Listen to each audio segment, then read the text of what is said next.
I will see if I can find out for you, Rolander. Rolander. I forget how to pronounce your name.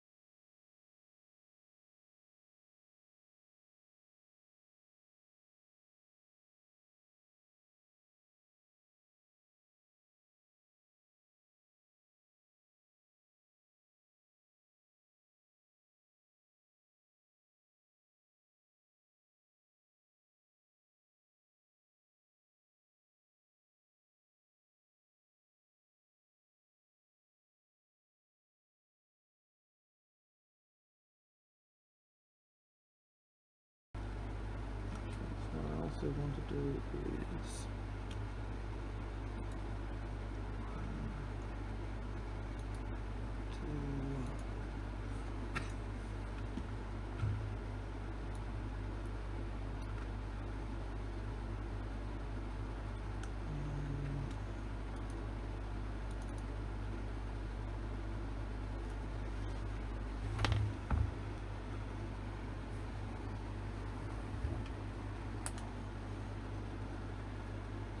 click like that.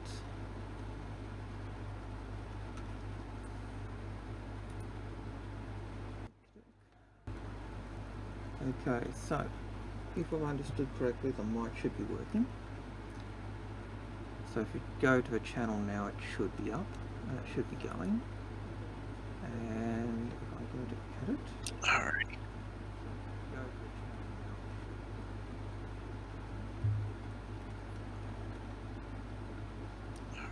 Move that there.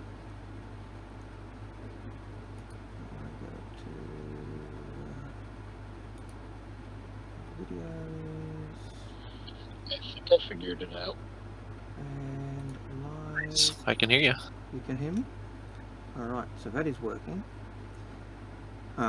So theoretically I should also get you online as well. Alright, so I'll be cutting out most of the starting stuff. We're starting soon with the stuff. Once we're done.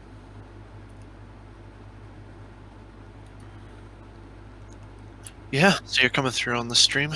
All three of us are. Like Rolander was saying, you're a bit quiet, but I'm not sure how to fix that. I just don't, I don't know what exactly you're using. I have to see your screen. Yeah, I haven't worked that one out yet.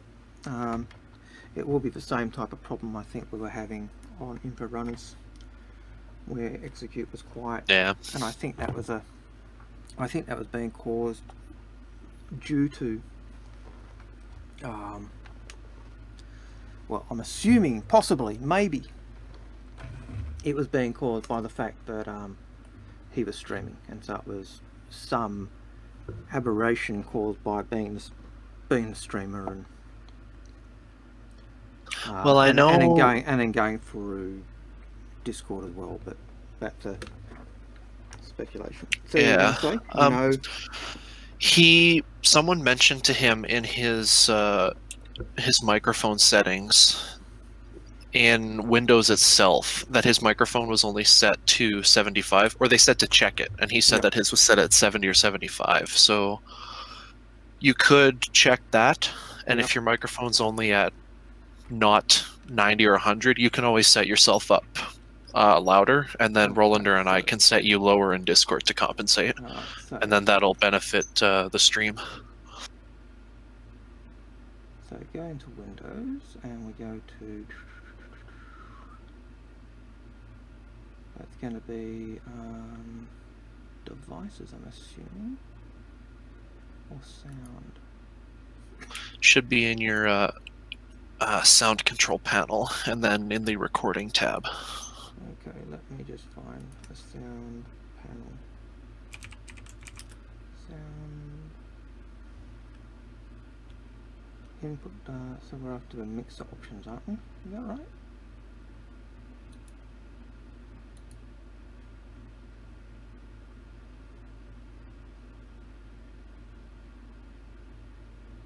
So just so Star Citizen set at 75. Stream YouTube is 100. Streaming live is 100. Discord is 100.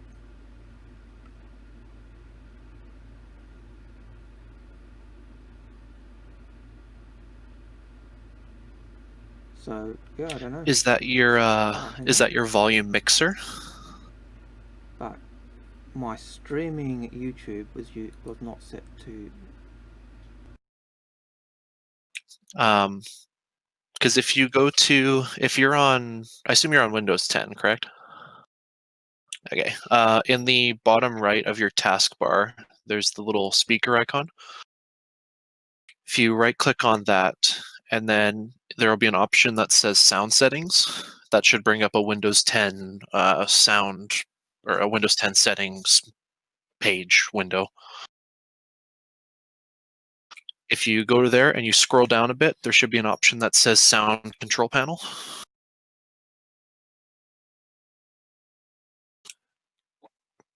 Go to the there should be a tab that says recording, and then find the mic that you're using, and then hit properties. Or yeah, hit properties, and then there should be a tab in that says levels. Oh, it is? Okay, well then that's not the issue. Unfortunately. Is there a boost option by chance?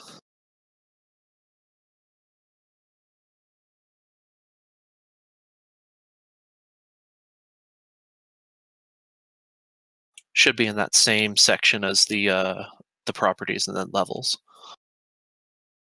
Some microphones don't have one.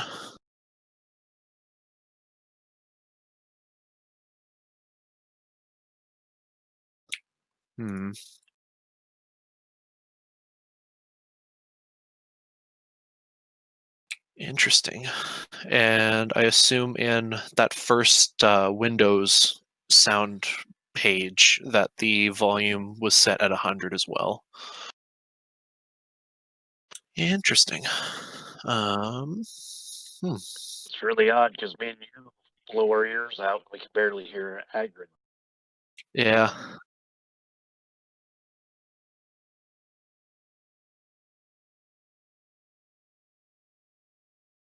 Yes.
If I had to guess, given the other stuff we just checked, I would imagine it would be the recording/streaming software. I think you can set your level in there unless it's already maxed in that, in which case I'm not sure.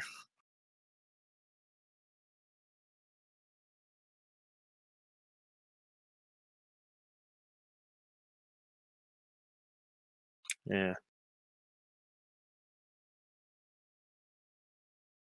Unless I just muted you, or not muted you, reduce the volume. I think you got a little bit quieter in Discord as well, just now.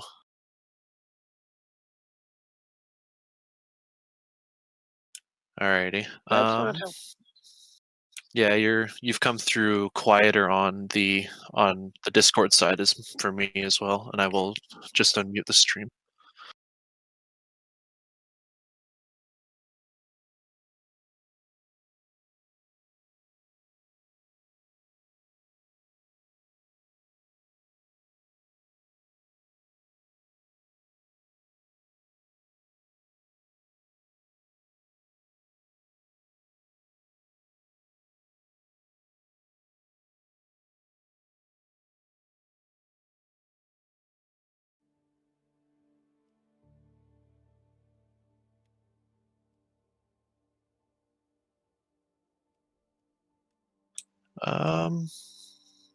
I think I might have lost your sound in the stream.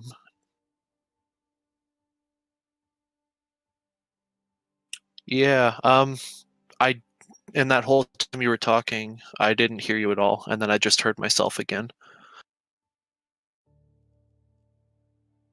Like, that's interesting.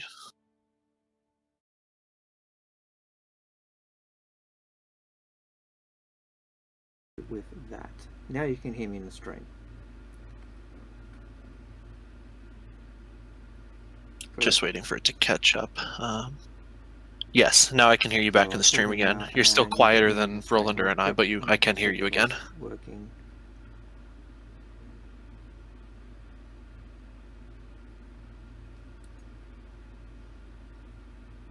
So I'm assuming that you can hear me.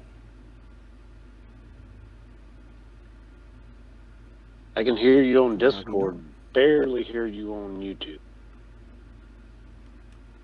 Yes, I can hear you in YouTube.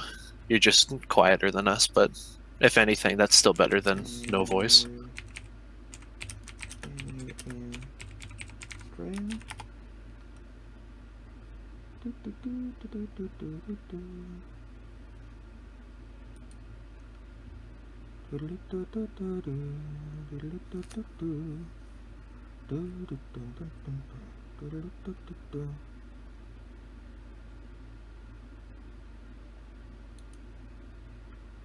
Open audio mixer, default speakers, so the mic seems to be working.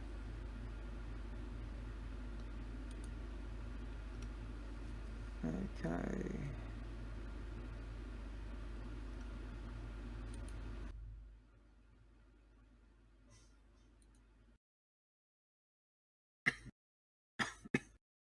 All right, testing 1 2 1 2.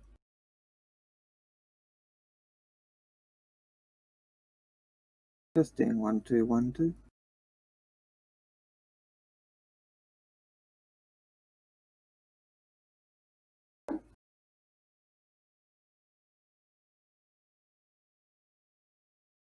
Heard the second one. You heard me this time, did you? So I'm going through. Yeah. And that's coming from on the stream?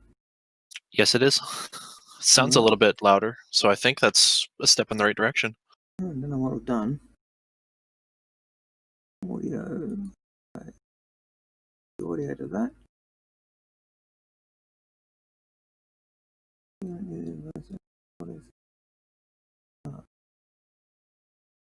Default for that. Need to. Okay, sounds.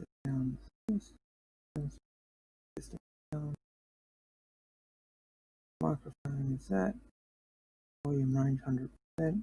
Play seconds no.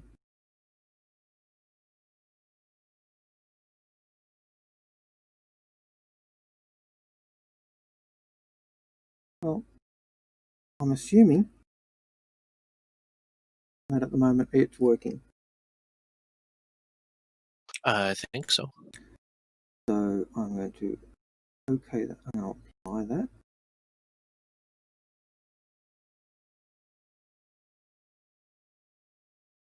Now you should be able to hear me because the mic is turned on and I can see a little bit of movement when I talk. So I'm assuming you guys can hear me, correct?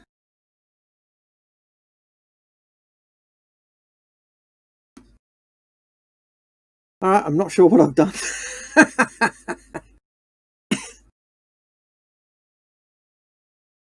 Alright, so we are ready to go into game. So we're going to go into the server's full. I'm going to invite the party.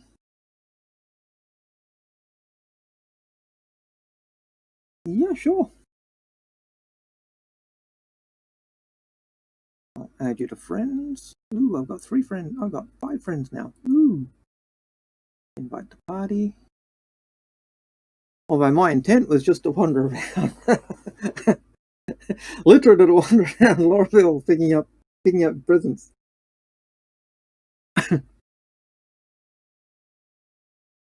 Okay. So you're welcome to come and join us in Lorville and split the profits and just talk shite, as they say. But you're also welcome to stay where you are and just ask questions in the stream.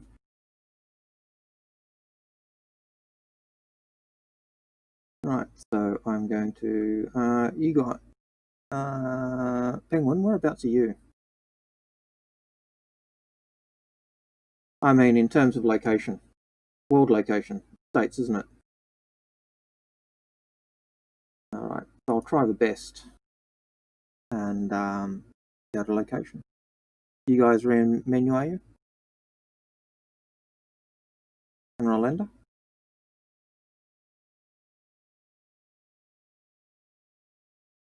No, that's okay. Loading.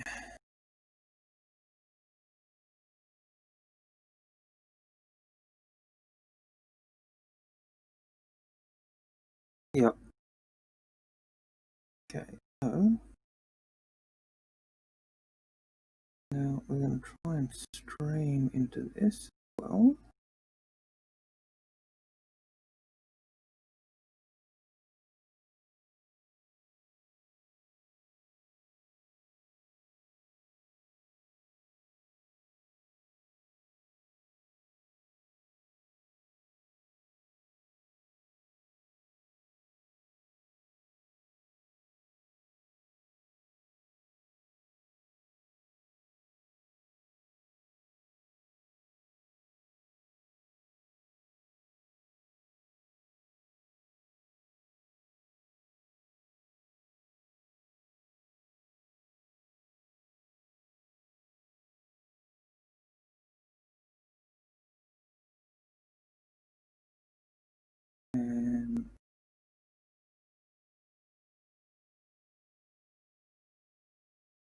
And we'll go to that.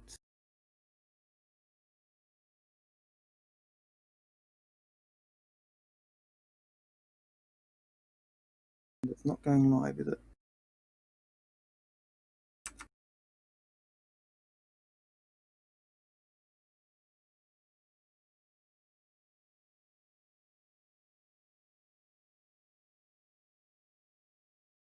That, and I need to go to that. Alright, so we should be in-game stream. We should be streaming now live. And so, hello and welcome everyone. It's Algared with Jusatoon once more. We are hanging out in Lorville today. Well, I'm hanging out in Lorville today, online and in voice. We also, hopefully, have Rolanda, who is wandering around Arccore, I believe, and also Sir Mr. Penguin. I've got his name right because I always stuff it up. Donate the game and wider stand up, standard routine when you're in the game. Again, for the newbies or the new players, I'm going to turn off the F12 to turn off the chat window, mainly because I don't want it cluttering up the screen. And we are going to walk to the lift again. Press F to activate or interact with objects, and then click. And so if you know that standard rule, that generally will fit things. Just hold that list, Mr. Penguin.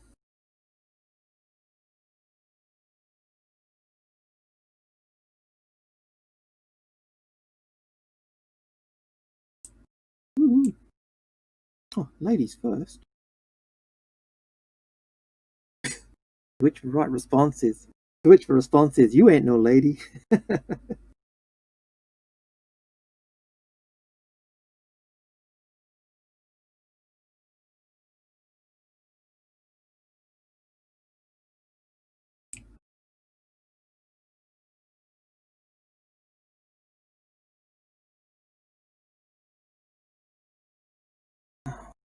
Good.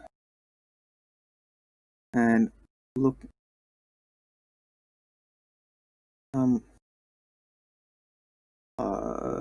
I can't tell.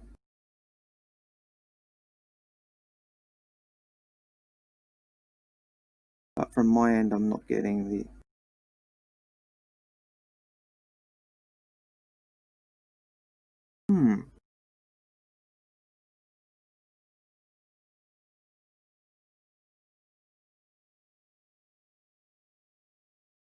Well, from my end, I've got. That's what I need to do. No, it is not for kids. Now it should stream.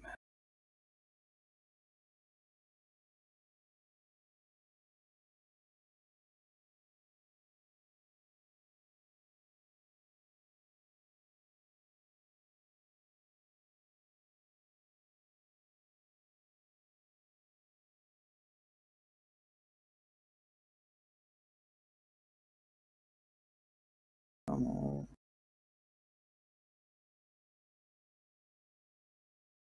Hold that.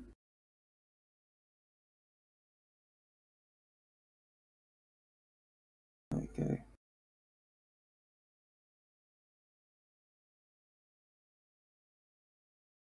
Yep. Yep. All right. All right. Now I've got the channel working. Only took a little time, but we finally got it there.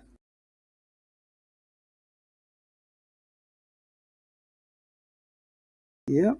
Yep. I'll just get the code. No, don't want that one. Okay, nab it.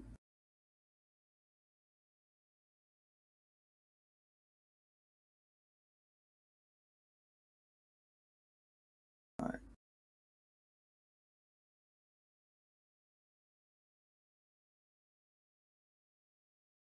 Go to edit video. That should give me the window.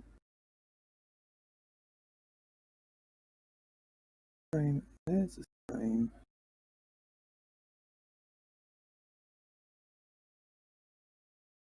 Go to Discord. Find Discord. I'm doing this on the iPhone, not the iPhone. The change posting the stream via the iPad. So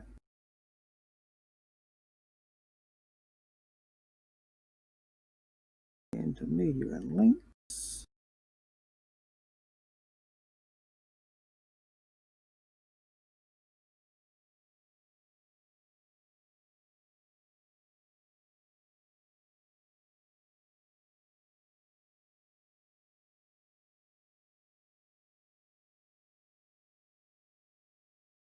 Oh, it's not letting me post. How annoying. So I can't from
try that. I'm finding that if I change the screen that's up on the main stream, my stream is turning my mic off automatically, which is really annoying. Yeah. So we've been having some sound issues today. I've actually got Rolanda and Mr. Penguin in voice chat with me, and we were going to be having the conversation during the stream, but for some reason we can't work out why they are not being picked up anymore. Earlier today we were doing a stream and they were coming through and I wasn't, so we're a bit perplexed. I'll to say the least. So our conversation will be one-sided. At times it might seem like I'm talking to myself, or halfway through a conversation I'm actually answering questions that these guys will ask. Hopefully this will help us to delve into some of the issues of Star Citizen, or future gameplay, or things we like or dislike or are hoping for. So yeah.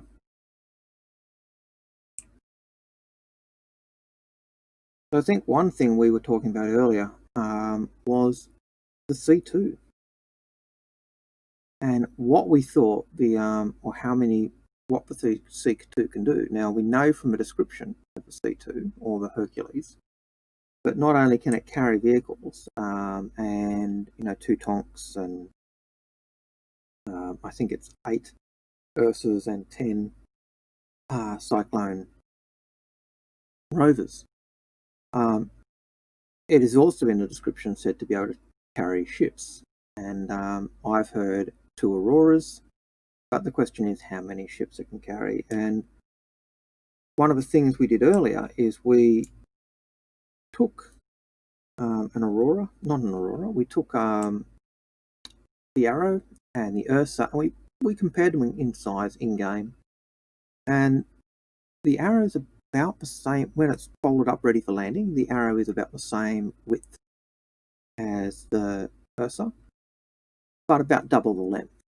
Now we know from previously looking at the size of the Arrow to a Gladius or an Mustang, and you can see the that go to Info Runners and the IAE last year, or sorry, 2019, and we actually did took the 3 ships and laid them next to each other when the Arrow came out, and we were surprised at how small and tiny the Arrow was.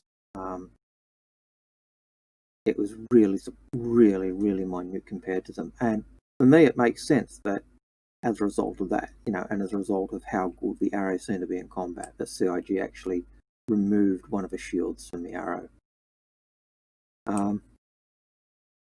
But that's one of the things we were looking at, and from what we could gather, it looks like, assuming the comments that the Hercules could take 2 Auroras, and based on our rough estimate, we reckon you could probably get 6 to 8 arrows into a Hercules. That's a pure guesstimate, and that would make, if that's true, then you're really looking at the Hercules being a really good, I suppose, escort carrier. I know that the 890 jump can take 3 arrows. That's landing off, taking off with no silly shenanigans of landing at weird angles and all the rest of it. And so that seems to be a possibility with the Hercules, and the fact that the Hercules basically has a hangar bay or cargo deck like the Idris's hangar, open front and back. That does seem to lend credence to the idea that you could use the Hercules as a carrier. So for those looking for another carrier, Hercules could be it. Yeah. You guys have anything to add to that that thought. I know you can't be heard on stream, but I can actually reiterate what you guys are saying. So.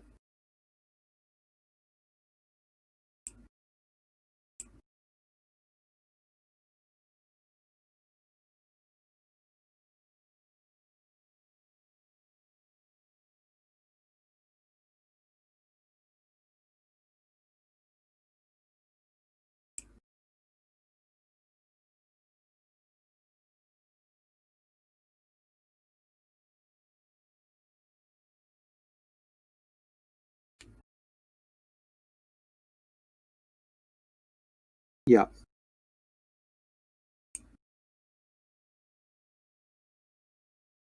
Yep. So for those listening, so Mr. Penguin was talking about rather than using arrows, you could use Merlins or Archimedes, so the P52/72. And that is realistic. I think the wings still fold up when they're landing. It's been a while since I've actually done that. I remember at one point the wings used to fold up on the P52 and 72. So that's an option.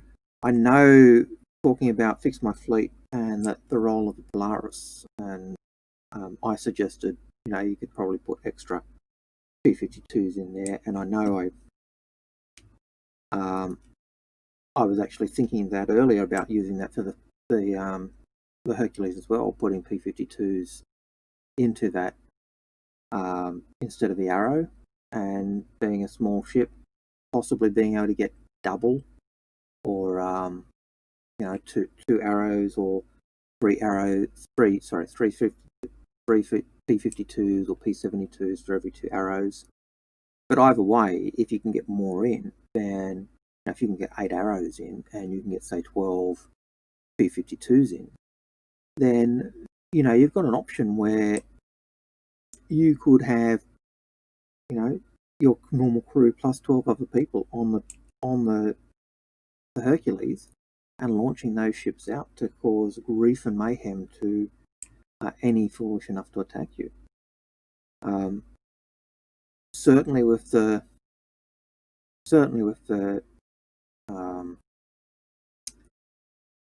Polaris, I actually think having the fighters on there now is actually a real necessity if you want to make the most out of those torpedoes. Oh, thank you, sir. Because I'm a girl, I know. Because the Toon's a girl, I know. So you've got, so we know from the Idris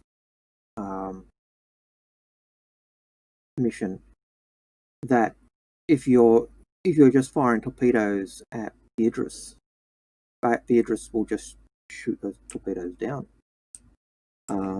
We know from seeing the 890 shooting up, not the 890, the Javelin shooting up torpedoes, that unless you take out those turrets, the torpedoes don't get there.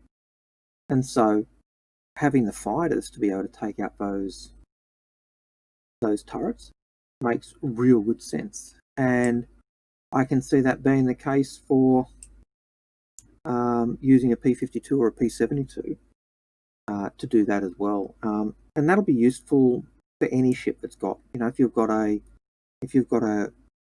Eclipse. So you maybe put an Eclipse in the, I don't know whether an Eclipse would fit in the Hercules, but if an Eclipse fits in the Hercules, you put a couple of small fighters in there as well with the Eclipse, and you've suddenly got the ability to destroy the turrets on a ship you're trying to kill, and then the torpedoes to take it down.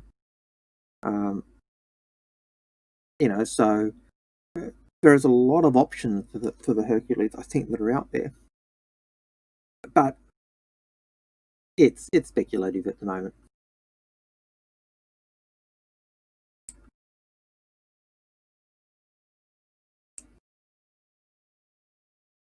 Yeah, you could probably use them as an escort for an A2. But Rolanda was just saying that you could possibly use P72 or P52 72s as an escort for the for the A2.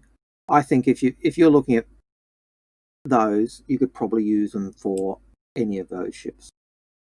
And if you're, realistically, if a size 2, and I'd probably at this point, if I was going that line, I'd probably go the P-52s because they've got the size 2 ballistic cannon as well. Whereas the P-72s only got the 4 size 1 gimbal guns. And I expect that would find that the gimbal gun, or that the nose gun of the P-52 will actually end up doing more damage than the size 1 guns of the 72 or the 52. Having a ship like the Hercules, where or even a Polaris or an Idris or Carrack, where you can actually put the P-52 in the hangar. It gives you the ability to rearm the ship, to add more ammunition to the P-52's ammunition, supply once it's depleted. Whereas if you're using that idea on the Connie, once it's depleted its ammunition, you look at the way the Connie is, to rearm the P-52, you would actually have to you'd have to have the P-52 sitting next door to the ship and do it, and either next to the ship and carrying your ammo and rearm it that way, or have a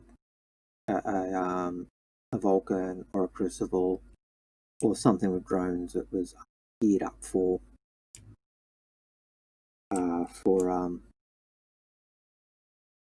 rearming and refueling. So yeah, I tend to think that there are some real opportunities for the P-52 and 72, and I think when we've got ships that can actually carry them properly, and you can put more of them in if you can get more of them in, then you can get say the Arrow or better fighters. You'll actually see those small snub ships getting a new lease of life, or not getting a new lease of life. I should say getting a lease of life. So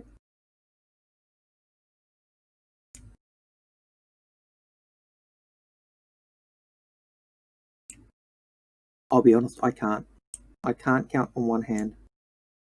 I've actually used it quite a lot.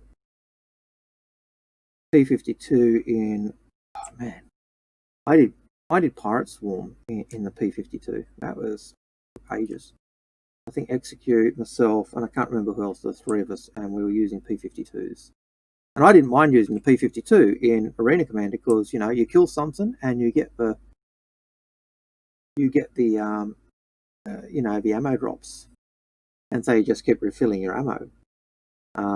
And the P-52, it's so fast and agile, it's really hard to target. And I found that when fighting the when the P-52s turn up on the pirate side, they're a bugger to shoot down.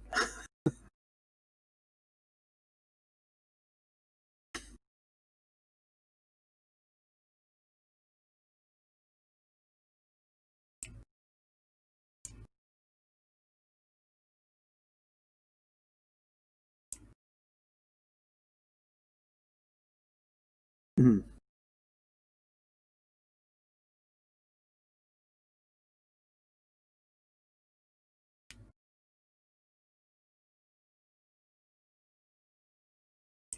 Yeah.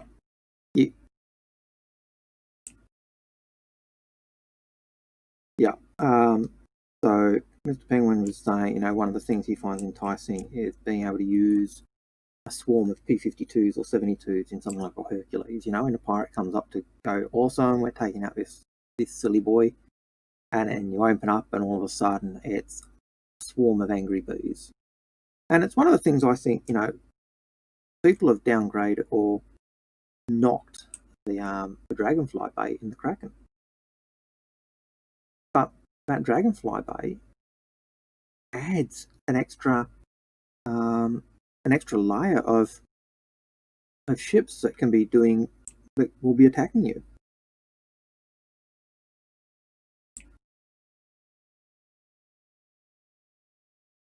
You know, so there's that whole aspect of to consider, and I you know, we've bagged the P-52 and 72. They are hopeless ships in terms of navigation. They've got no nav computers, so you can't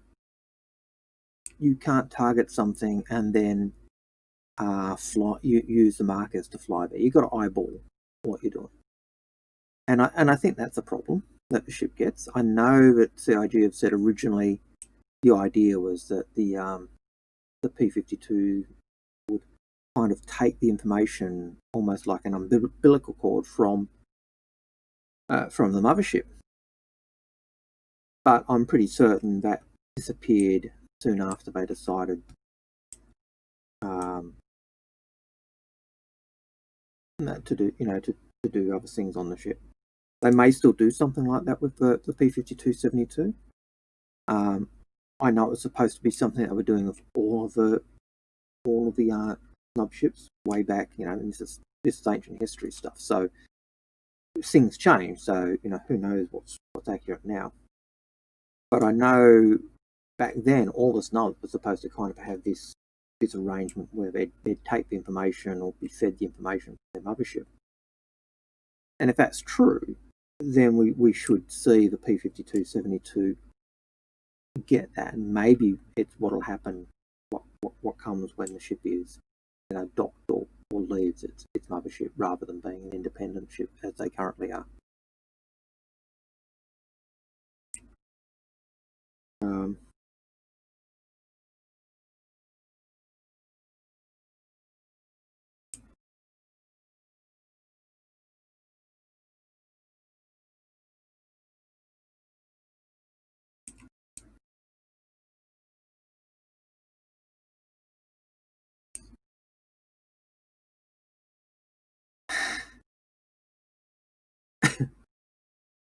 Yeah, well,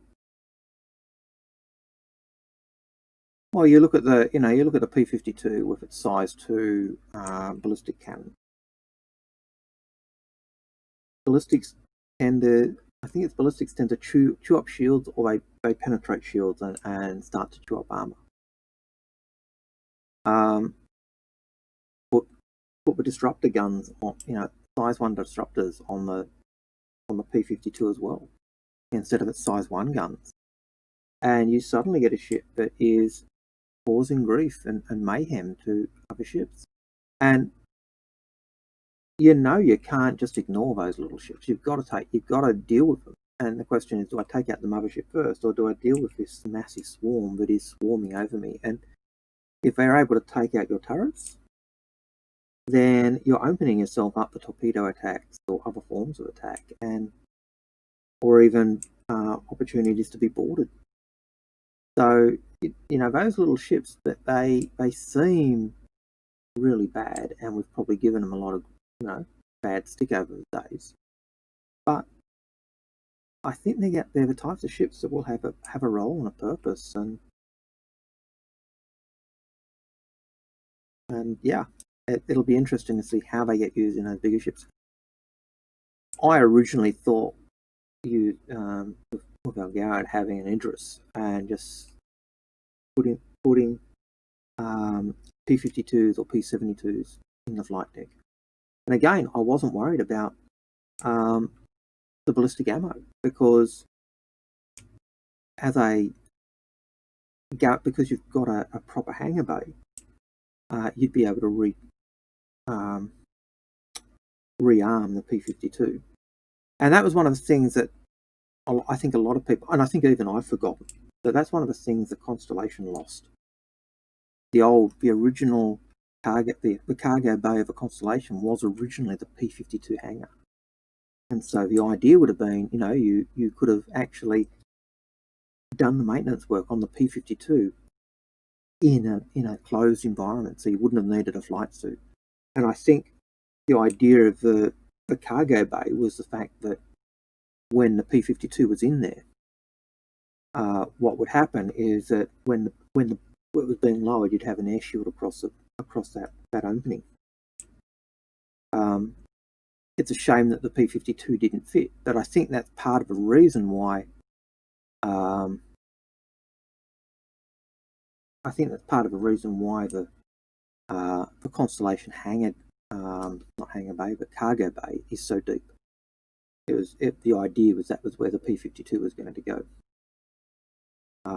And the choice was, I take a P-52, I take a vehicle, or I carry cargo.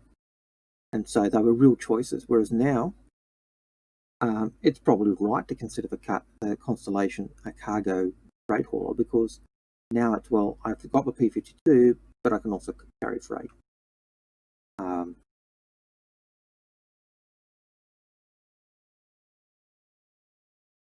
So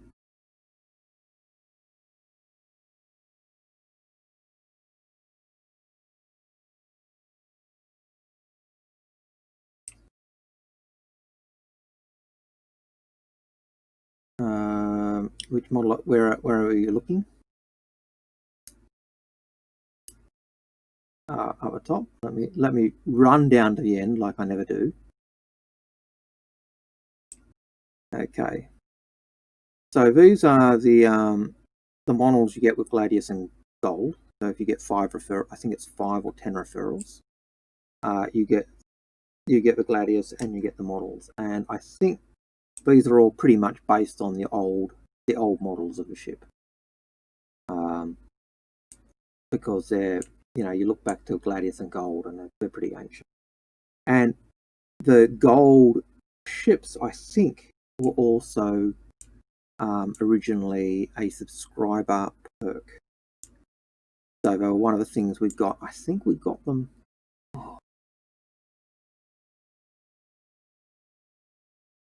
I think the Gold ones were one of the perks, and we got a carry case and the Gold chips as well.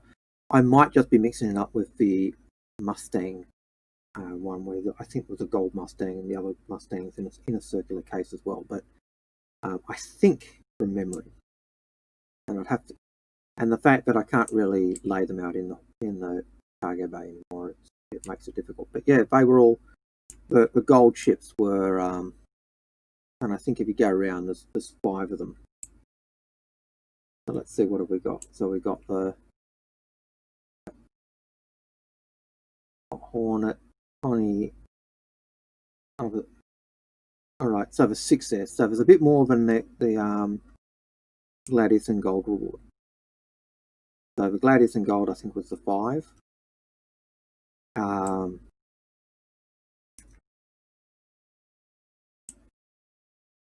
And there, I think there's a Gold Aurora, a Gold Art Mustang as well.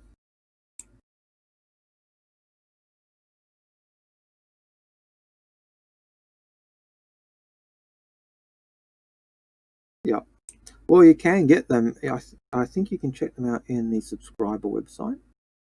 But it has been so long since I've checked them out that I could be wrong.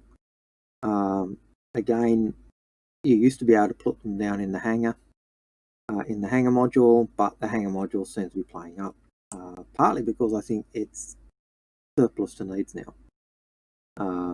In the past, that was where you used to put your ships to do modifications to them. That very quickly disappeared and got replaced by the Mobiglast. But yeah, so who knows? Not I.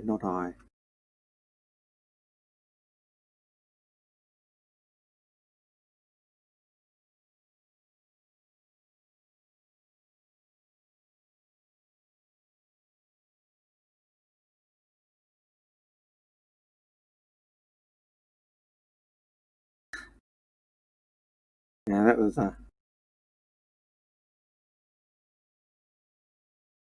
Orlando was just saying our discussion there has just made him really happy that he's got the C2 and the M2 just waiting for him to waiting for him. So, and I can't say I blame him. So,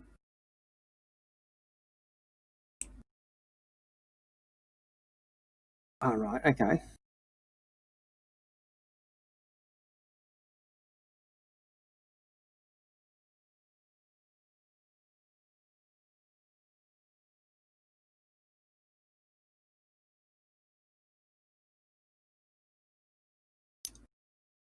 You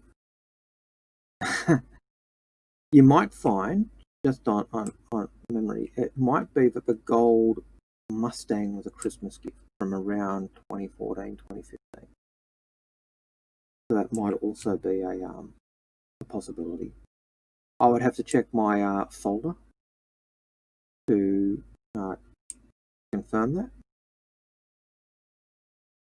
And I can't really do that while I'm in-game streaming, because, you know, I'm a mere male. I know that Justatoon's a female, but no, I'm a mere male. I can only do one thing well at once. I tell my students all the time, I say, look, I want you to put 100% effort in, and the girls say, but we can multitask. And I say, no, you can't. I say, yeah, we can.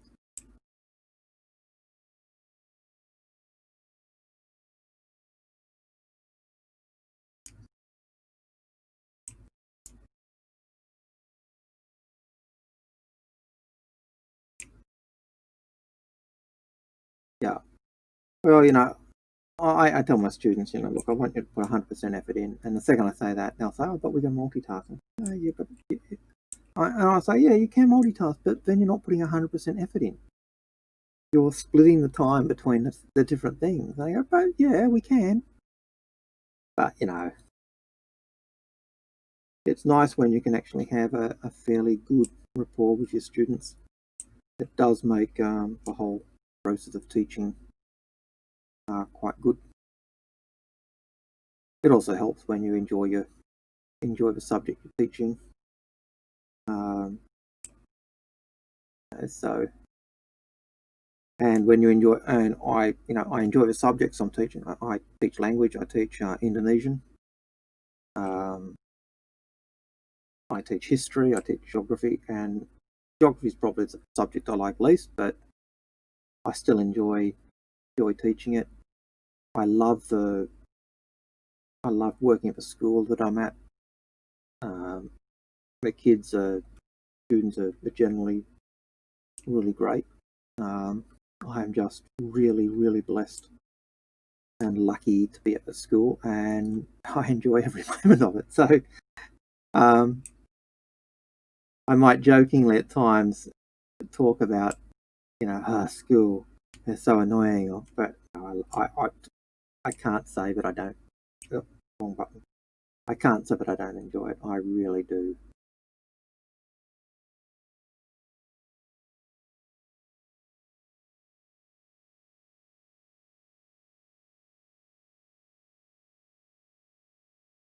Oh, yeah. Look, I think it's, you know, you look at you as a student, you know when your teacher likes something. You know when your teacher's being fair dinkum. You know, and if you're gonna BS your students or try and BS your students, they're gonna pick it up, and that's it. You're lost. You know, I take the view of my students. I say to them, look, I'm never going to ask you to do something I'm not prepared to do myself. And so, you know, if I'm on playground duty, and I'm, you know, I'll go around and I'll pick up papers, and I'll say, look, I want you to pick up papers. And very rarely do I get a student say, I'm not doing any of that, you know, because they generally know, well, yeah, you're doing it yourself, you know. And they'll say, oh, do I have to pick up the sloppy? And I say, no, I wouldn't pick up that stuff. Leave that. leave a squash potato, squash banana, or apple core, or whatever it is. I'm just asking you to pick up the loose papers. We can deal with that stuff elsewhere. And it's the same. If I go to a canteen at lunch, I'll always line up, and the kids will say, "Sir, you can go to the front of the line." I go, "Yeah, I know I can go to the front of the line." And I'll say, "But unless I've got a meeting that I've got to go to, and I've got no other time in the day to get lunch, then there's no need for me to be rushing to the front of a line." Other teachers need to do that. There are times when you don't have a choice. But when you do have a choice, you don't need to. And when you say that to the students, and the students see you doing that type of thing and being consistent, if you tell a student off for doing the wrong thing, or you correct them for behaviour that's errant, you generally find that most students are compliant. They'll say, "Yep, fair cop," and I think it's just a process of treating people with respect. And if you treat people with respect, then you reap the rewards of that. And if you treat people like dirt, or you treat people as if they must comply to you or must obey you because you're X, Y, or Z, then that's when you get your trouble. And yeah.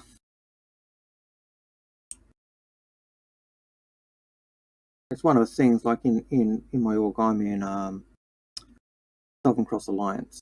And Southern Cross Alliance, we're very low key on our leadership structure.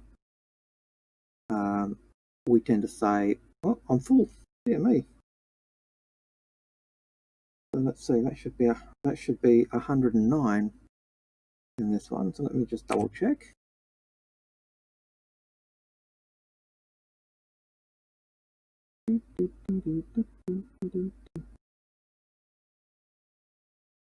Not letting you sell.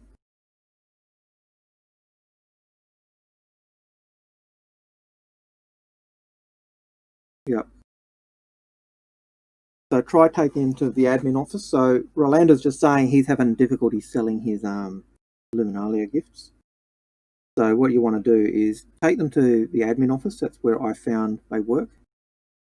I'm just going to change my armor because it's going to be quicker. And the fact that I'm in an atmosphere environment means I can do this and not worry about dying. And I'll put my Odyssey suit on.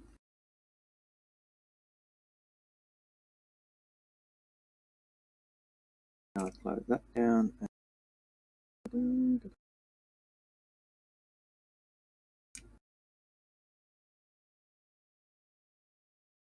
And now I can keep going.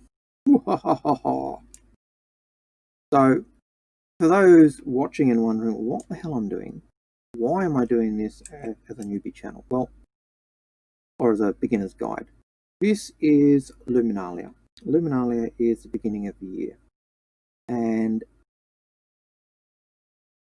around Luminalia, what happens is you find these little gifts all over the place. And these little gifts are all worth 1,000 Alpha UEC. Now, the Luminalia gift process basically was during the holiday period.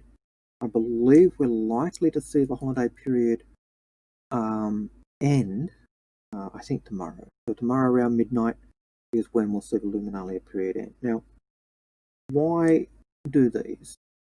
I started collecting these today. I had 4,900 UEC. And if you... Now, I've collected 109, which is 109,000 UEC. And that's just currently in my pack. The fact that they're in my pack and in my inventory means I don't have to worry about a 30k. And I'll fill up this pack as well, and then I will go and sell them at an admin office, which is where hopefully Rolanda is going to find he can sell his as well. If we can't sell them at the admin office at Art Core Orlando, I do know for a fact you can sell them at the office in Lorville. And so these little packages are worth 1,000 Alpha UEC each. Now, to put this into context, 20 of these packages is equivalent to a $20 UEC gift card that is available in the shop for $20. So CIG currently rates UEC the same as 1,000 or 1,000 UEC, the same as $1. Now these are alpha; they will eventually get wiped and have no value.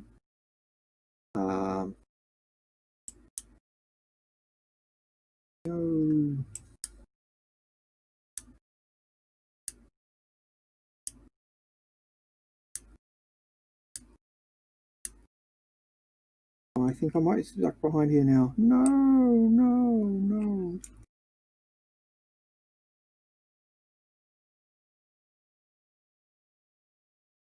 Yeah, I know there's one on the top. That's why I was trying to stand on the chest, on the bin.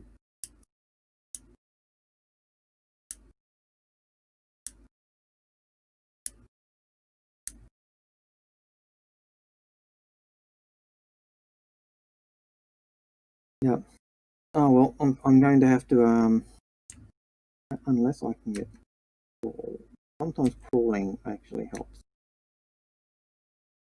Let's see if I can go X. No, X is that.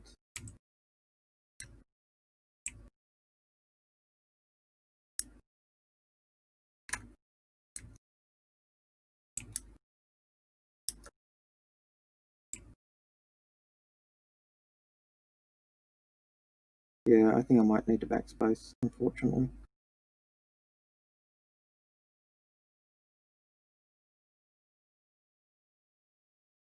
Unless I can get on this.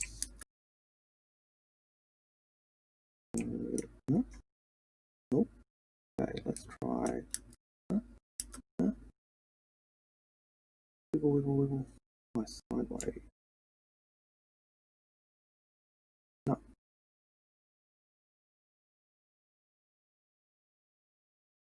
No, I've tried that. I thought I might be able to do that.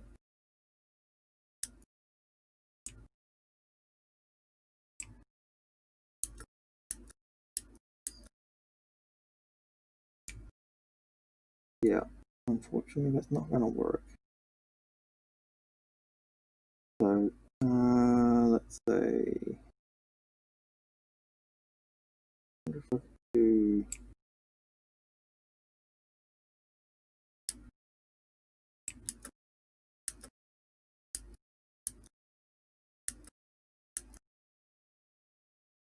Alright, I'll go behind here and get your side. I can't even get behind there now. Hey! Don't know how I did that. There you go. Perseverance. He still hasn't died, had to die. Oh, more. Woohoo!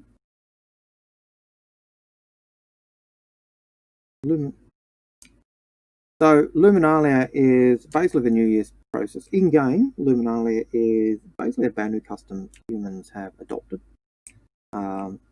And the custom in Banu culture was you give a small gift. And the idea of a gift was that if I give you a gift and you're in my shop, then you really need to give me a gift, which means you're going to have to buy something. Banu, for those who are uninitiated to Star Citizen and are wondering what the Banu are like, for those in Star Trek, they are like the Ferengi. In for Star Wars, they're probably like the Trade Alliance. They are unscrupulous, I suppose, when it comes to trade. And yeah, they're out to make a buck any way they can. So usually there's a Luminalia lamp. You put a bit of oil in it. It lasts for roughly 2 days. And while the lamp's burning, everyone is of the same suloi or the same family or organisation.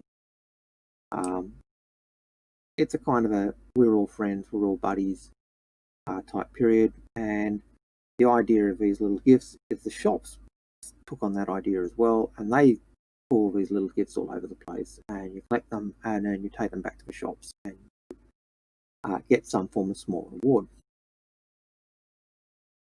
And so this is only running during the holiday season, but it's a custom that I understand CIG will probably do again next year. And I know earlier when we were trying our abortive stream, Penguin, that you raised a question, did I think this was a part of the process for testing cleanup missions or gathering missions of some form, and it could very well be. I don't see why they couldn't do that, where clean up the rubbish and put it in the recycler and get some get some credits for every time you put rubbish in the recycler. And yeah, it makes sense. Will they do that? That's another thing. But then if they do that, then it kind of makes that idea of, I leave my rubbish in an area and I come back 10 years later and it's still there. If I've got people going around picking up rubbish and getting rewarded for it, then the chance, people coming across rubbish and picking it up and taking it in to recycle it, it's one way of getting rid of those pieces of stuff, those assets that are chewing up bandwidth or chewing up the ability of the ship of the game to spawn and maintain information. So I can see a point for it, but whether they will do that, I don't know. I'm not even sure. I'm not even sure how hard it would be to do that as a mission either. How much extra coding or how much extra work it would involve, or at the moment, a lot of the rubbish we see is static, so it doesn't change, and it's part of the scenery. It doesn't move. It's not, it's nothing. But the second you make it that it's removable, it becomes a different asset. And I know one of the things CIG have said, they don't want to cheat. So my hope is that those things will, that will be the case.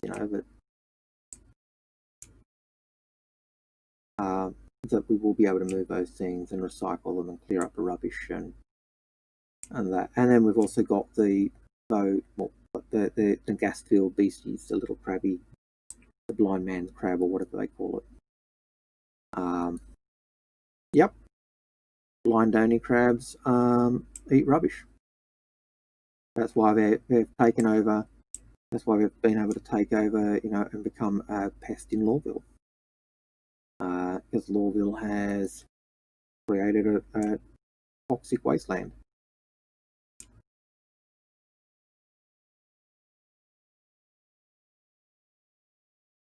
Your twin brothers down at the front desk? Nah, because they're not that big, really. Have you ever, when you're at school, did you ever do the separating water into oxygen, into hydrogen and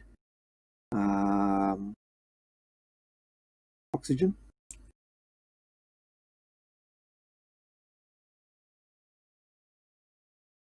So,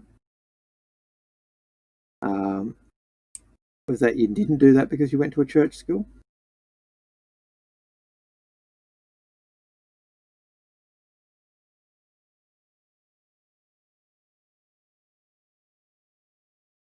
Oh, that's a shame. I teach at a church school, so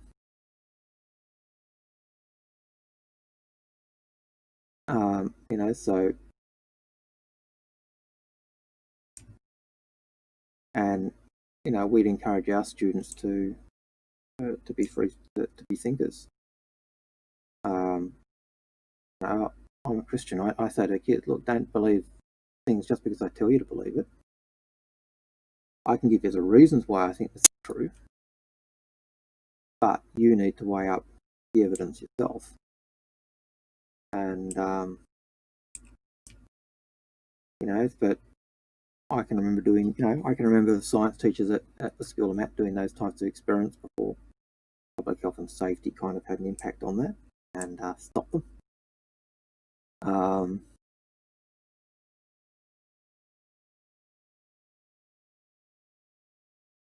But but you used to do the experiment, and hydrogen doesn't go bang; it goes pop.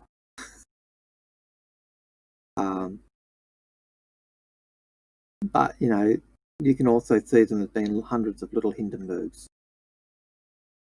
So they will burn brightly, and they'll pop, but they won't go bang.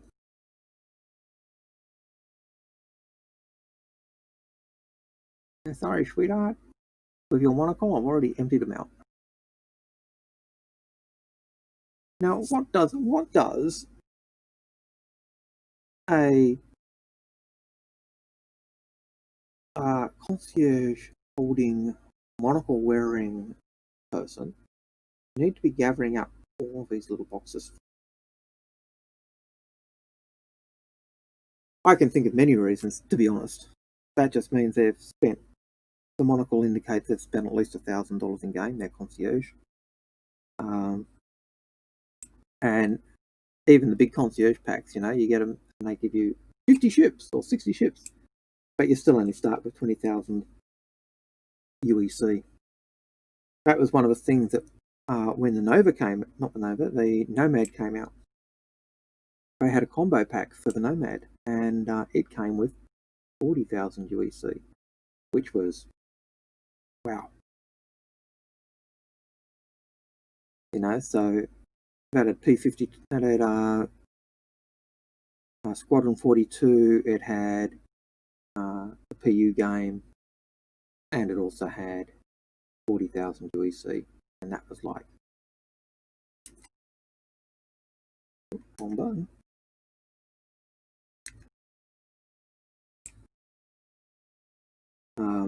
And that was, I'll be honest, that was the pack I got my nephew to start him off. It was the pack, but she's running down to the next desk because she figures that's where I'm headed.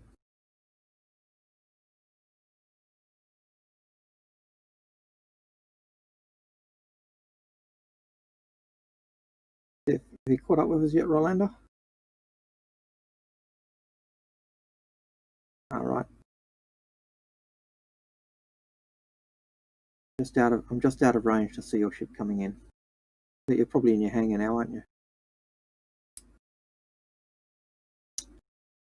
If we'd only known a little sooner, we could have gone out and waved to her on the deck.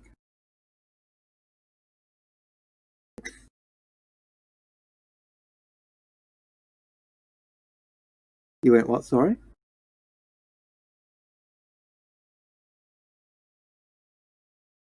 Oh, you went boom. Oh.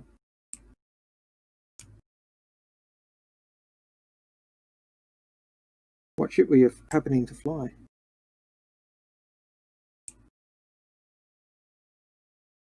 Oh, well,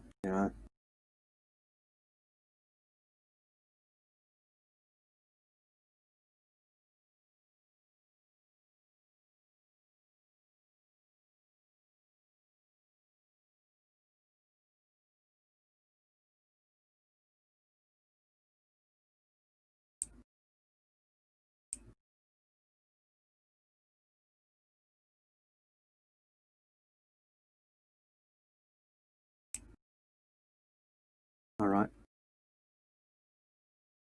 And I think the Mustang one was a Christmas gift. They gave you I think they gave us the gold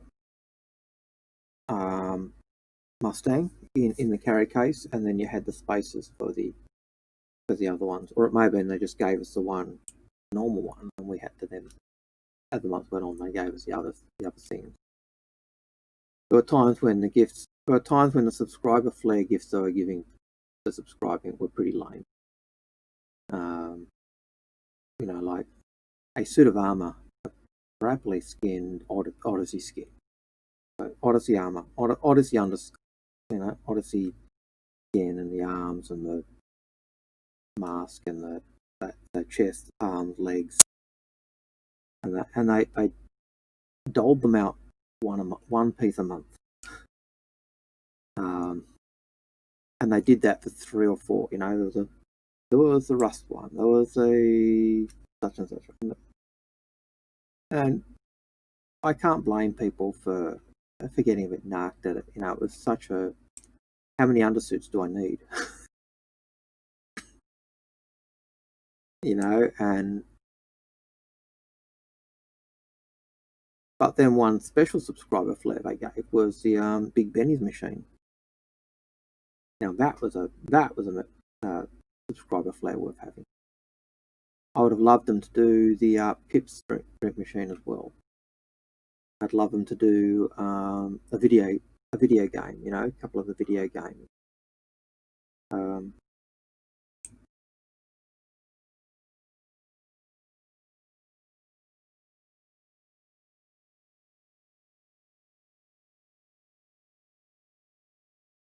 Yep.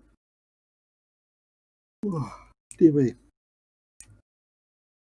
Yeah, so Mr. Penguin was just saying having those machines would be, you know, the game machines would be really good, and it's possible. Like, I hope that they will make them playable, because they've put 2 or 3 of them in the 890 jump. They've put the pool table in the 890 jump. I hope, you know, and in the Carrick and in the Polaris. So I hope they make them actual playable games. You know, I know the piano. I think the piano that you can get for Phoenix is actually playable. I think. I'm not sure, because I haven't put it down for so long. But I do know that the chess set in the MSR is playable, and that was something that the designers working on that were really chuffed about, getting that actually working. But there are chess sets in the 890 and backgammon sets in the 890, and so hopefully one of the things we'll see is those all getting put into the game.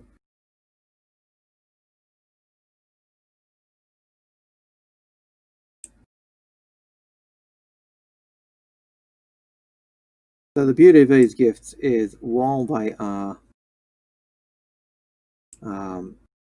small and you're just walking around picking up stuff, they do respawn fairly quickly. And so I know, you know, someone else who's running around trying to pick up gifts as well. And it's not really as if I'm going, oh dear me, I can't find any anywhere. And, you know, I started collecting these today, and I've now got 50% of the cash that my main account's got. When I started with 4,000, so I started with 4,000 credits of cash this morning after buying the Pembroke armor. So I bought the Pembroke armor and mask because I was going to do some stuff on Hot Planets, and then we decided to go Luminalia gift hunting. And, you know, I've probably earned more money more quickly doing this than I would make doing the most lucrative trade runs. And that is absolutely horrendously gorgeous.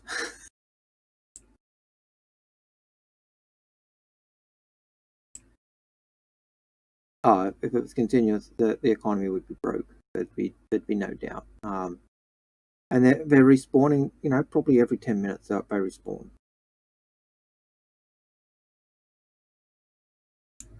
Fortunately or unfortunately, it ends soon. Unfortunately for me, fortunately for the economy.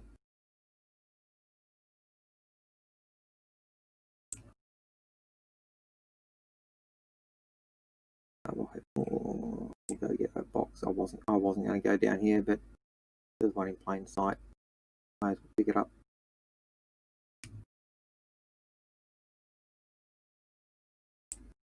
I think once I've filled up this pack, then I'll go sell them, and that should be about, I expect it'll be close to 200,000 that I'll have. And you know, so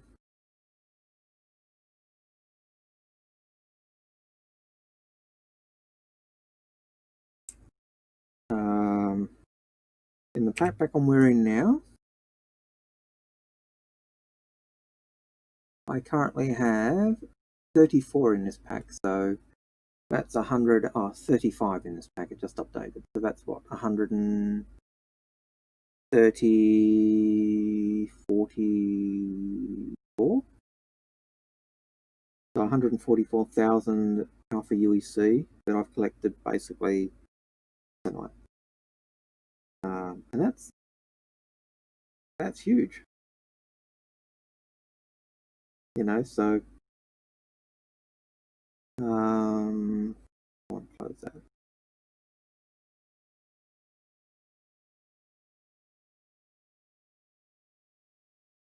But I can't fit 52 into this pack.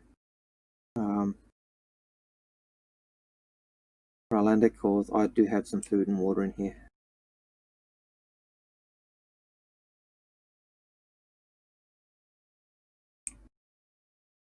You should. Do you have the Pembroke armor or the Novikov armor? Well, take that pack. If that pack's full, take off that pack, put on your Novikov armor, go around pick up more. Then when that's full, put on your Pembroke armor, do the same thing. And then when they're all full, then go and sell them.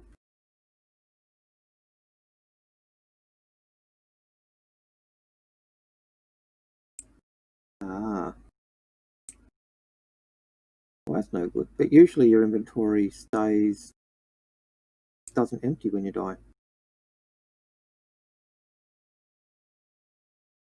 At least, I thought it didn't.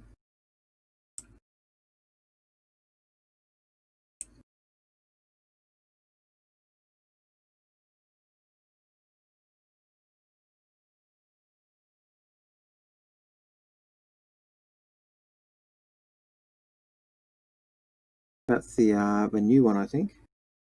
That's the Lamont one, isn't it?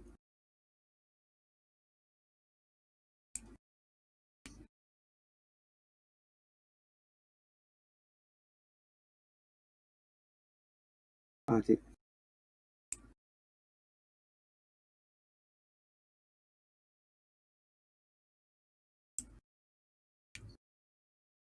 Yeah, it does indeed. But one of the things I found out earlier, if you have a look at the undersuits and compare them to the Odyssey 2, the Odyssey 2 gives you 40% minus 40 degrees Celsius to 70 degrees Celsius protection, whereas all the others, apart from the Pembroke and the Novikov, only give you 30 degrees to 60 degrees.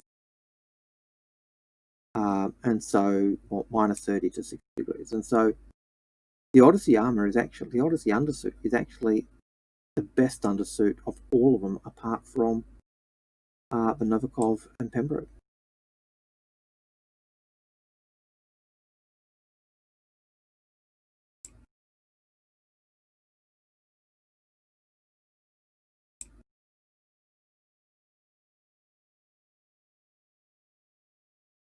And I'm just walking around, so, you know, if you run, you'll beat me.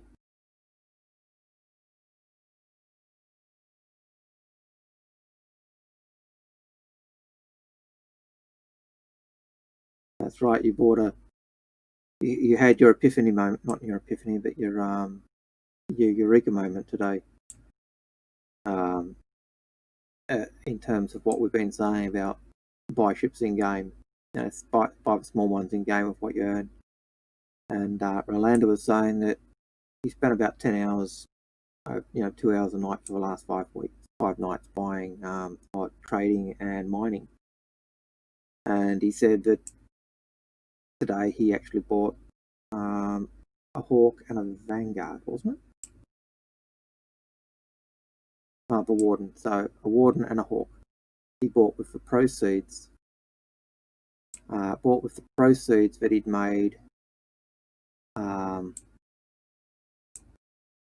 mining and selling, and hauling.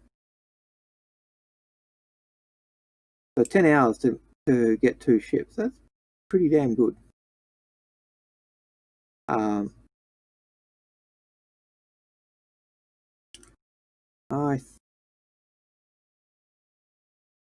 Which is a Yep. It's like the Hammerhead. You compare the price of a Hammerhead to, say, the Polaris. Real world cash value, they're about the same. But in-game cash value, Hammerhead's dirt cheap, and the Carrack. So the Carrack and the Hammerhead are about the same. And the Hammerhead is dirt cheap compared to the Carrack, which is like the most expensive ship in game. Wow, I just saw a box just actually spawn.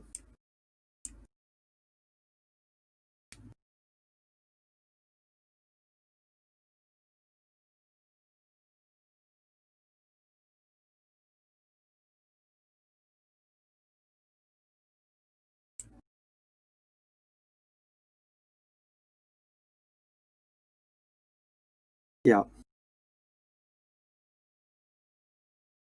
Yeah, the Prowler is $350 ship, I think. Endeavour $350 ship. Oh, that's even worse. And he looked at and we'd give him a price of the Prowler. He was on a stream with the Infra Runners and Paul, Astro Pub, Shelley was on with us, and we gave a price of what the Prowler was worth in game, and he thought, oh yeah, they've obviously read it wrong. It's not that bad. And he checked it out because he was going, oh no, you guys are wrong. It's this. And he saw it, and you just saw this.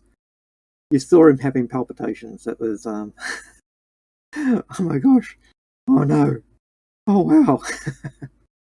But that really is what it's like. You have to look at when you're looking at buying a shipping game or a shipping with real world money. These days, you almost have to look at, well, what is it worth in game? And even though the Endeavour's not in game yet, just because of the size of the ship and what it can do, we know it's going to grow, and we know the price is going to go up at some point. We just don't know when and by how much. But it's a capital ship. It's effectively a capital ship. It's not going to be dirt cheap. It's going to be, you think of the prices of the other capital ships in game, and then think of the Endeavour in comparison, and that's what you're looking at.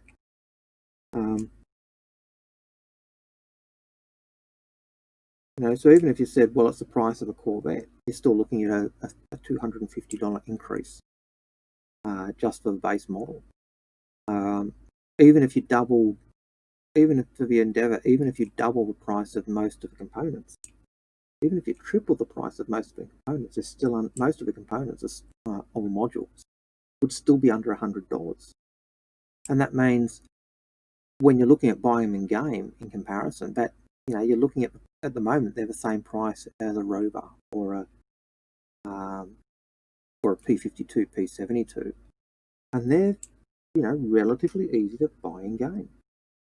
Now that might change. They may triple the price of ships in game once it comes out. But the principle that we say in the Infra Runners of sell your fighters and buy the bigger ships you can, because generally you'll be able to earn these ships in game, still holds true. Well,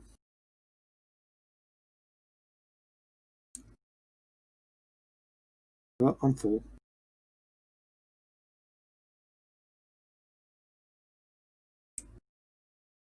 Yep.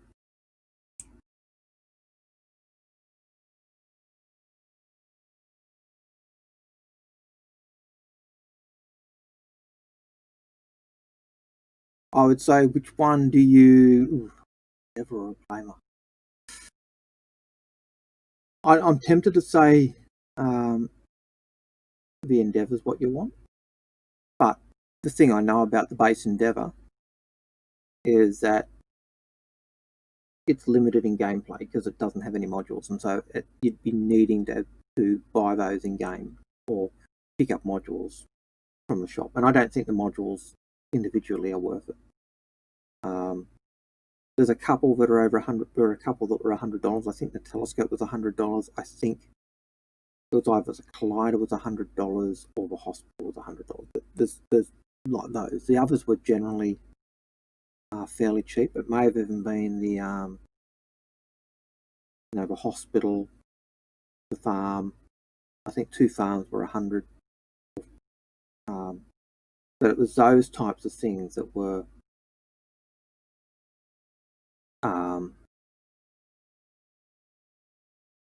they're ones, even if you triple the price of them, it's $300.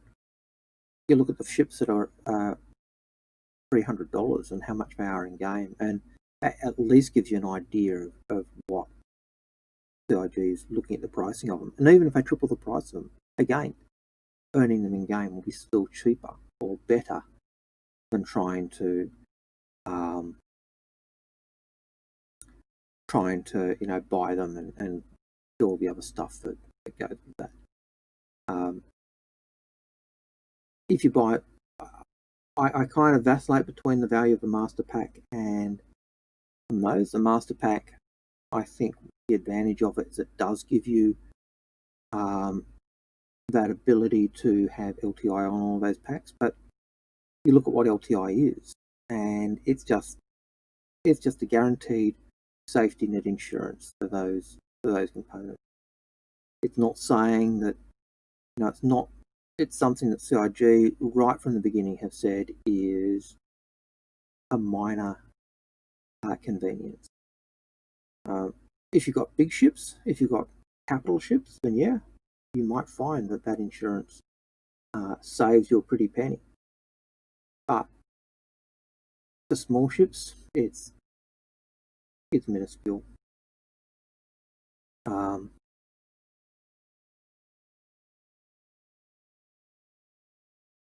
So yeah. So now we're off to. I'm just going to say now we're off to the admin center. So we're going to Metro. We're going to go to the admin center and basically empty our bags, sell it off, and have more income than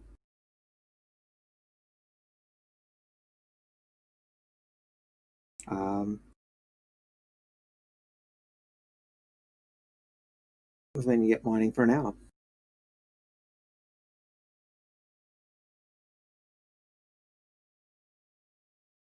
And I suppose the other thing is, like, I'm more free to think and talk. If I'm trying to fly, Buckley's a no hope.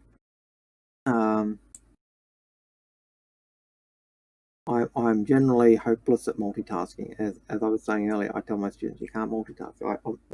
Sir, can you do this? I say, I don't multitask. I can't do it.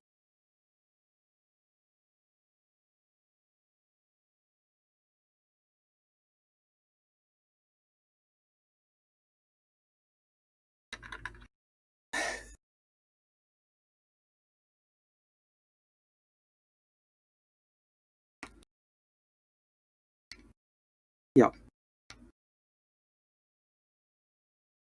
The Endeavour is going to be the last ship.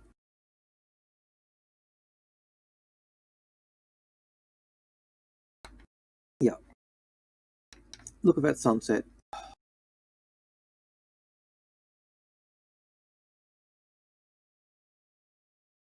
But yeah, so the Endeavour will be the last ship that comes out. That's one of the things I've always said. And I think part of it is it's just so much gameplay and so many loops and needs so many modules. It's the it's the bottom of our list of ships to do.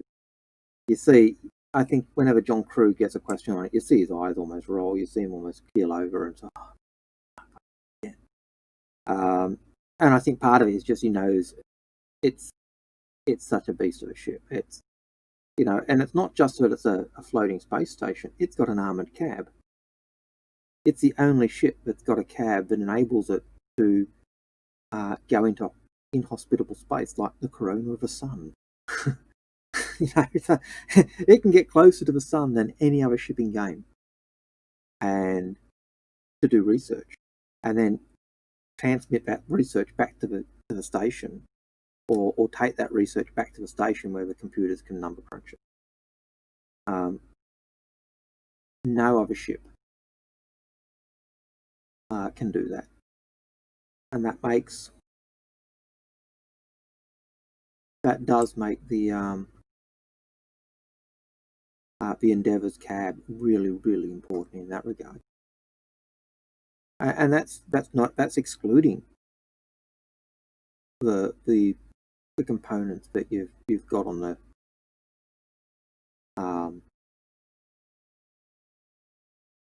the modules that you can get on the Endeavour, the cargo pod, the fuel pod, the crew quarters, the general science, the general research, the hangar pod, they're all. Now, where is that admin office? I always get lost. That's right, it's around there. That's right. If I think about it, I always make a note. If I forget, if I start to think where I'm going, I get lost. If I don't think about it and I just move, I just get there.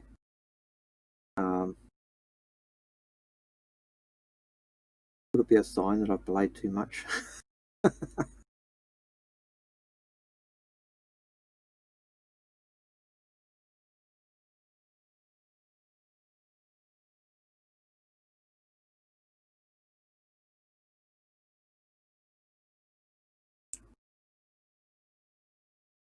Yeah. Well, I think there'll be another ship that's in the middle.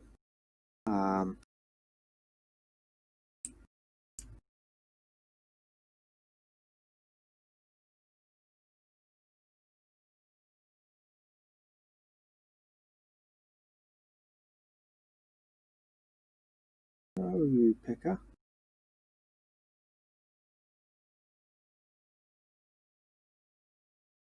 Let's try that one again.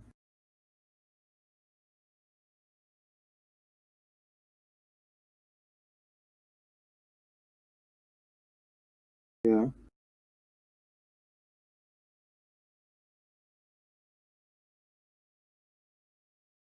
Yeah.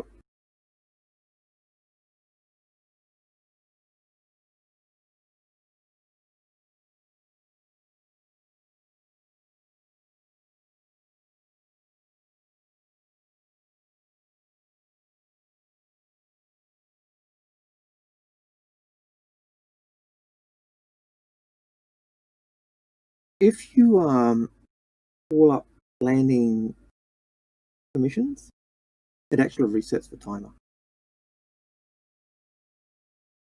So when you've called up a ship, you call up the ship and then you go down to the hangar. It starts the timer. When you call up and ask for permissions to leave, it resets the timer.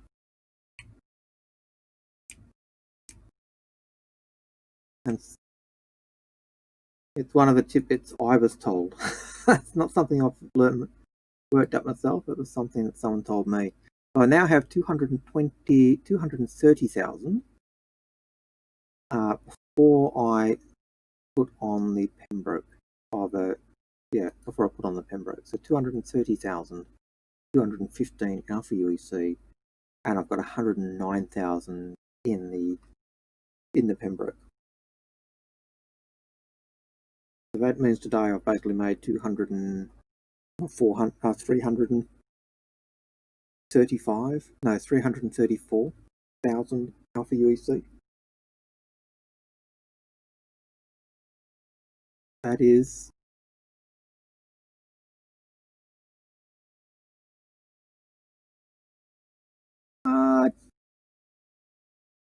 it does pay for an Aurora, does it?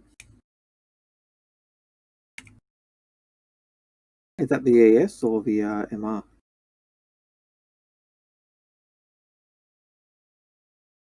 Oh, what's the LN? It might be worth upgrading to the LN. I know, something that I didn't think I'd be doing so quickly. Although I think, realistically, if I could, either the next ship to get would be probably the Prospector. Because I know that's 1 point something million or something like that. So, yep.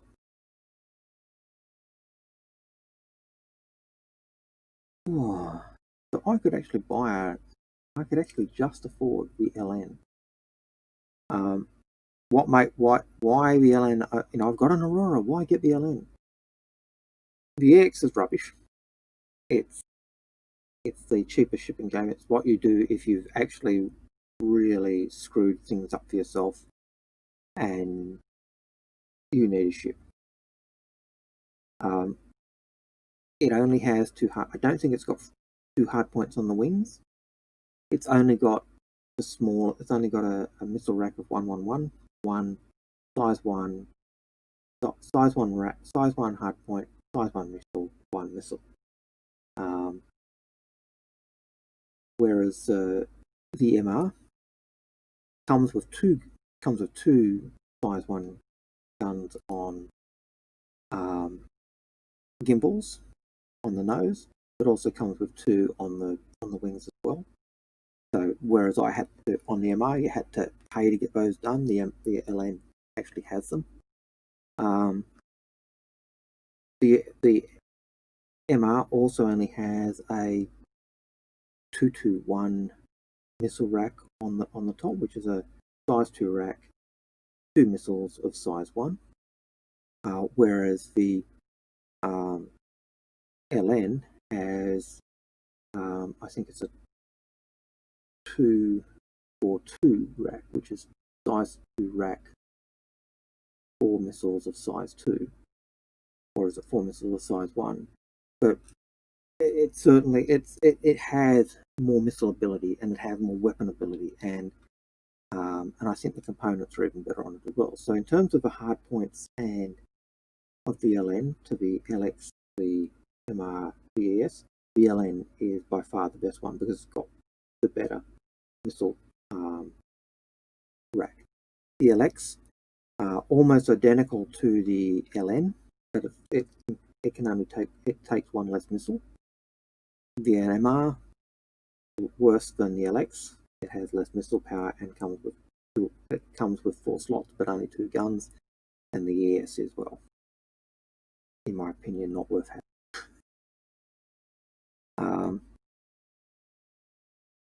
So doing the fundraise, doing the boxes, I could afford.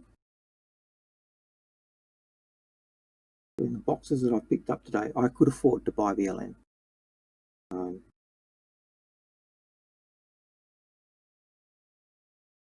Which is really, really, really amazing. I'll sell again. And oh look, 109,000.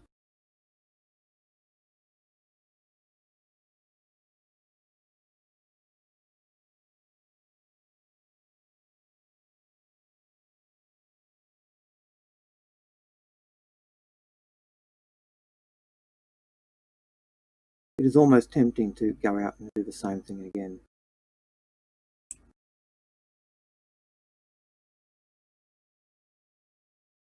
But I'm sure you guys are keen to do something else and run around and pick up boxes. Well, I'm certain you are, Penguin.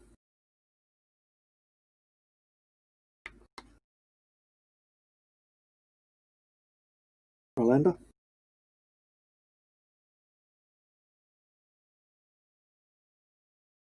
Well, I know if I start doing stuff that makes me have to think, my ability to converse will go down. or I will crash ships.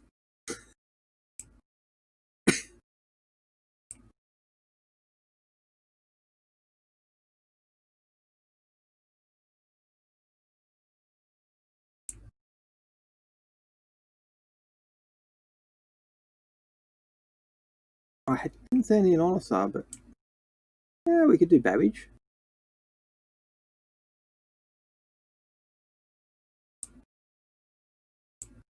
We could do New Babbage.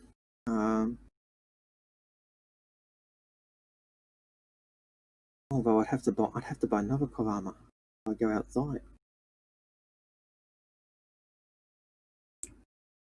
I do have the money to afford it now. That's true.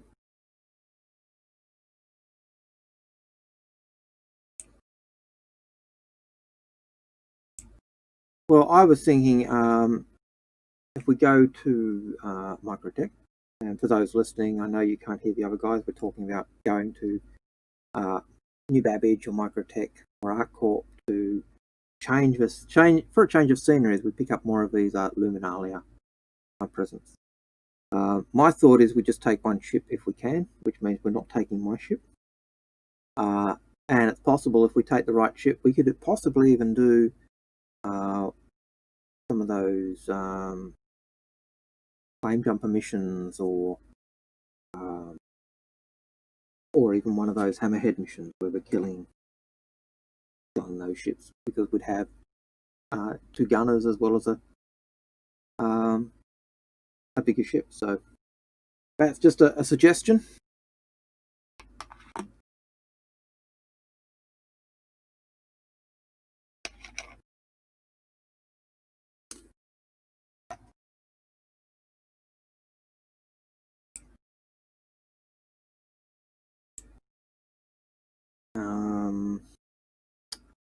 That would be interesting in an Aurora.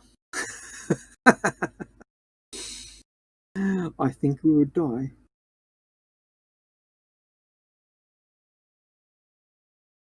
Yeah, I'd be interested to know how I did that.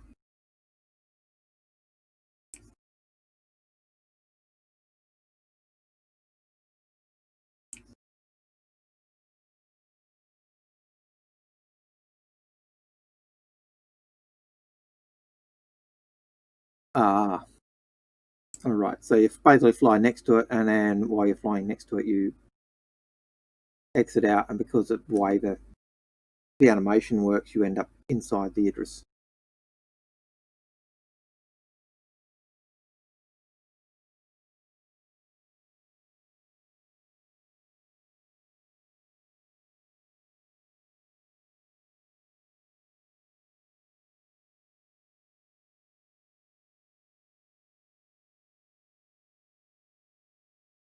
Yeah.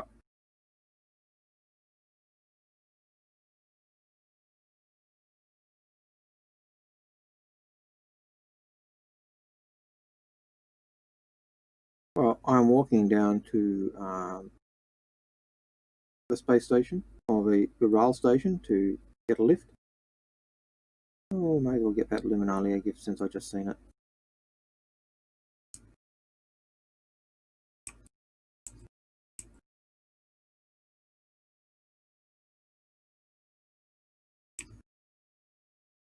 Okay. I've got to admit, it does remind me of California. I've been to Yosemite National Park in December once, and basically it was white, and it was just like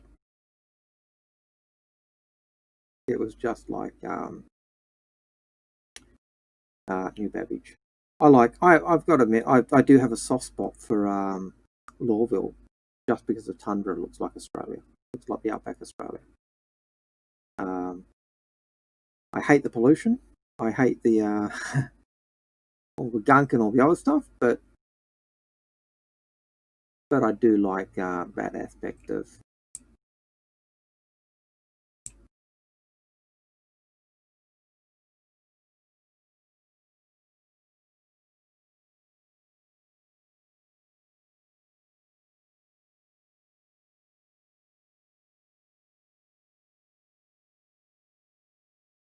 Yep, on the wind.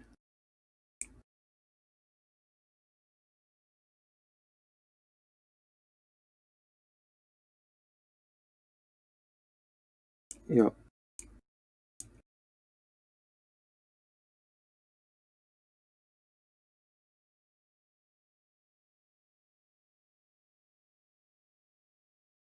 So for those listening, Mr. Penguin was talking about Paul Astropop Shelley's. Now, Paul is, if you're interested in learning the lore and finding out more of the background of Star Citizen, the easiest way to do that is to check out Paul Shelley, the Galactic Historian. He's a whole series of posts and videos talking about the lore, talking about the background, talking about the ships, talking about the events. Really worthwhile checking out.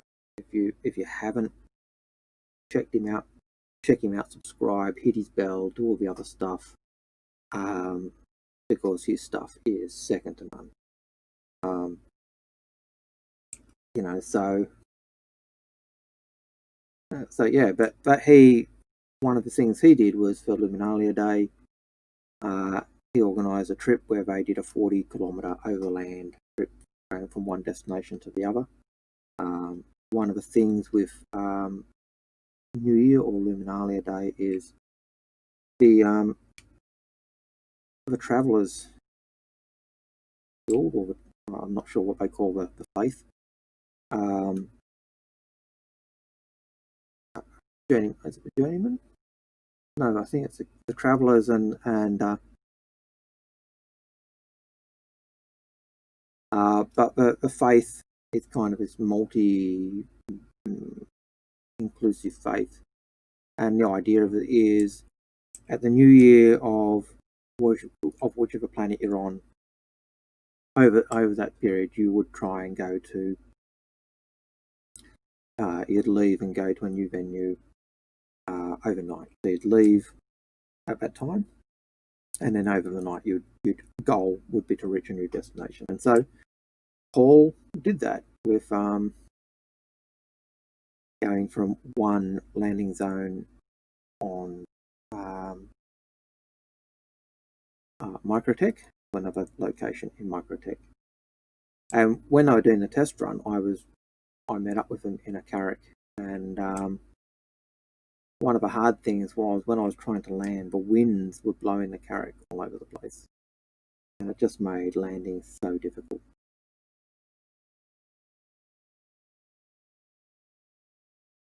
And Mr. Penguin was just regaling how much fun he had being involved in Paul's Luminalia Day drive. And I'm pretty certain Paul streamed that, so you'll probably find it on the net somewhere. Again, Astropub, well worth going and checking out. Well worth liking, subscribing, and doing all those other things that streamers like you to do. And if you do watch this channel, I'd ask you to do the same thing for me. Like, subscribe, hit the bell, do all those other things, and leave a comment and say what you like, what you dislike, and any of the above.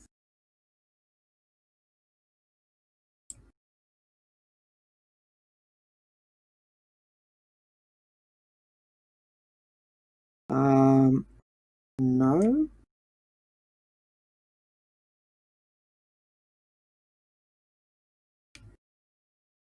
Pretty certain that SCA once actually planned to or toyed with doing something like a Daymar rally, because for us, the idea of running something on Daymar just sounded like the Dakar rally, the one in Africa.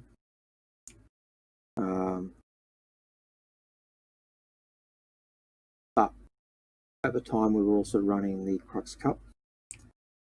Crux Cup didn't run last year, possibly won't run this year, just because Arena Commander sucked. And unfortunately,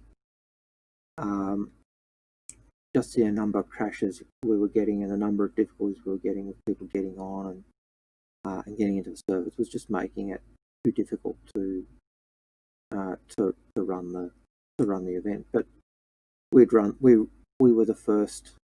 That was the first in character or in player run event in Star Citizen, and it was also up until last year it was the longest running annual event. So it had been running for 5 years, and I think every one of those events would had probably close to $4,000 or $5,000 worth of ships as prizes. Some of those have been donated by, we'd managed to get from backers. Some of them CIG helped us with.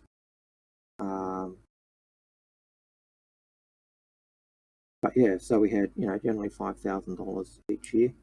I think we'd generally increase the value each year, but because ship prices increased, you didn't actually notice the increase. But we'd held 3 events. We had the Aurora Classic, which was surprisingly one of the most popular events we ran, and probably the most hotly contested in terms of the ships, just because it was so so unique. The race would be over in about 3 minutes. It'd be 3 laps over the first racetrack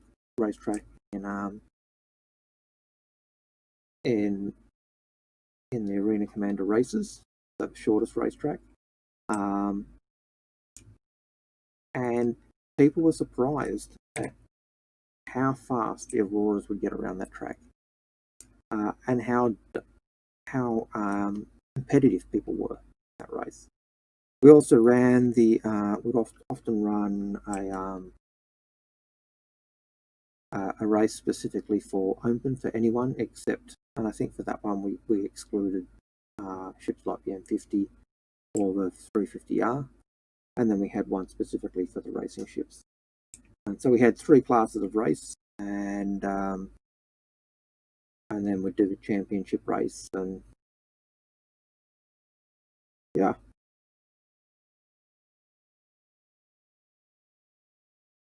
This road, I'm going to have this bag full. This bag will be full before I get to Microtech.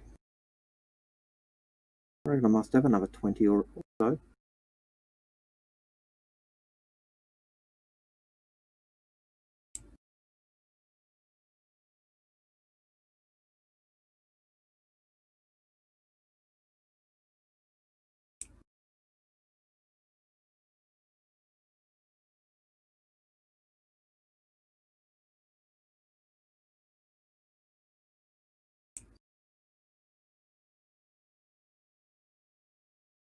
Oh man.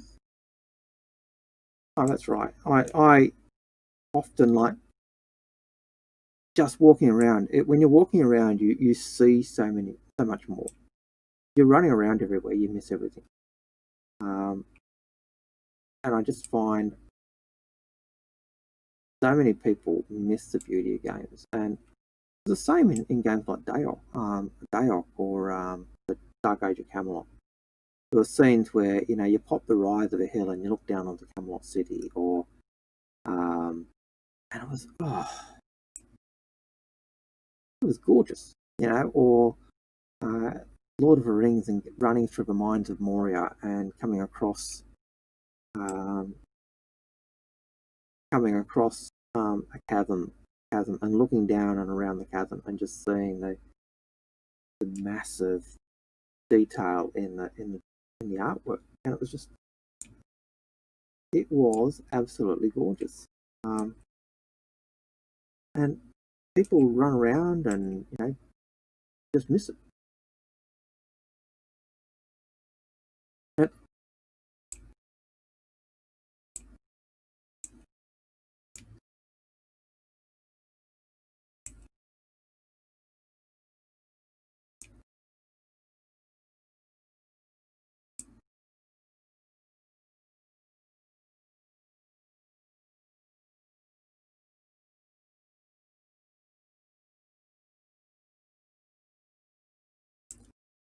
Now, one of the things I liked about Daok, or Dark Age of Camelot, is their fast travel wasn't a teleport.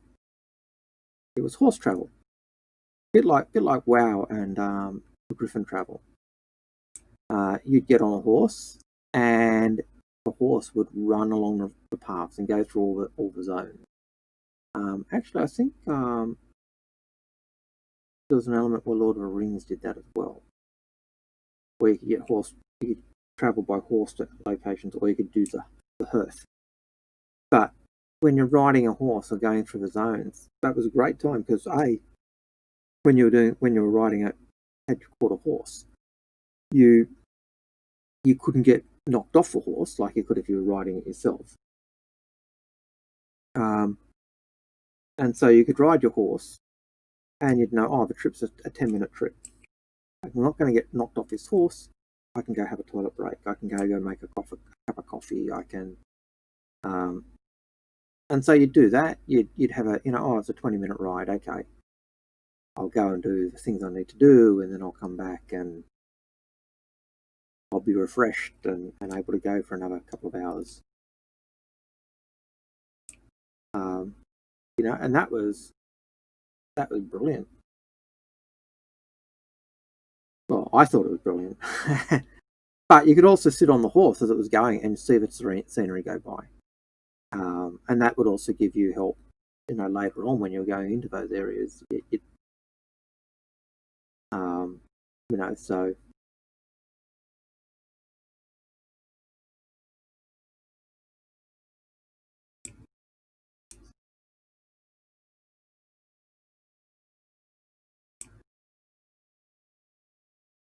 yeah.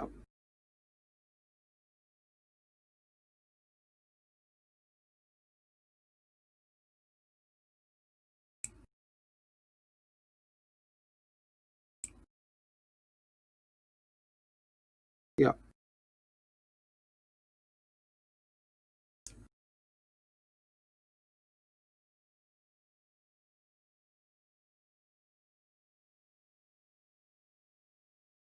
Yep. Okay. Well, let me just gift boxes all over the place. Even on the floor in New Babbage now. Not New Babbage, in the New Deal. Let me just pick up these last few boxes and I'll run down. Then I'll run.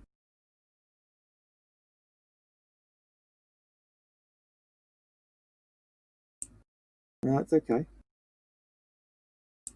So as I've just been informed, we have a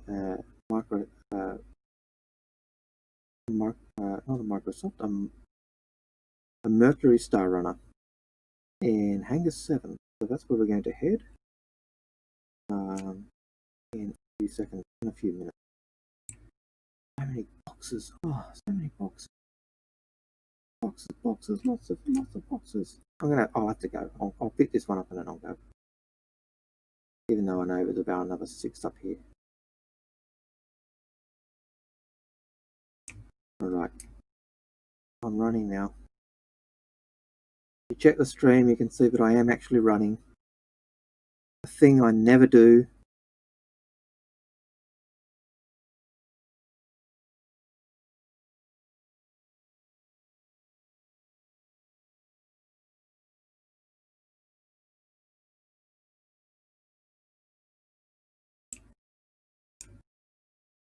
There you go. See, I did run. I didn't lie. When I'm on the ship, I'll have a look at how many I've actually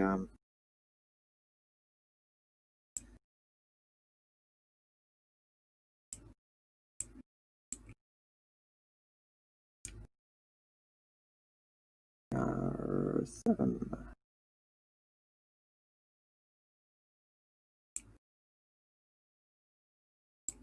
Once I'm in the ship, I think I'll need to take off the swap armors and have some food and drink.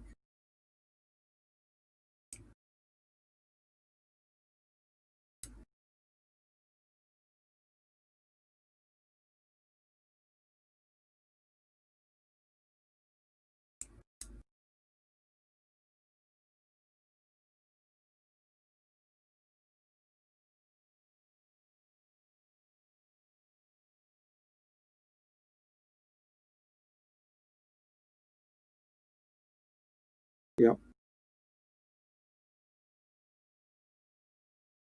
Originally started by Australians, I believe.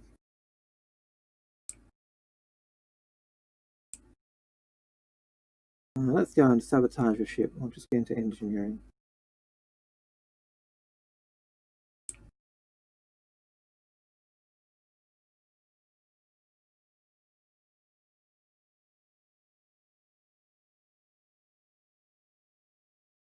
Going up.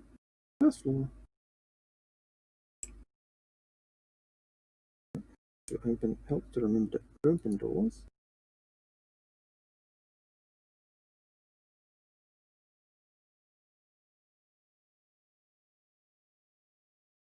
Standing suite.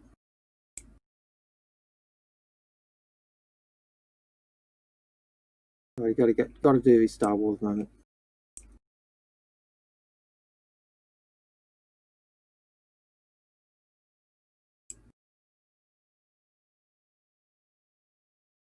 And then another person in the bridge, by the way.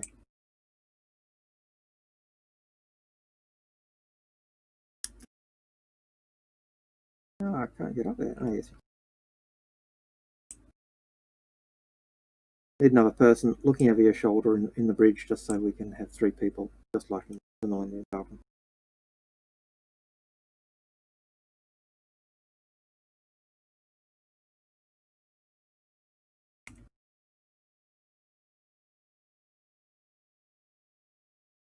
First thing I'm going to do is how much did I pick up while I was on my circuitous route to the MSR? I just picked up 36. So I picked up another 36 boxes.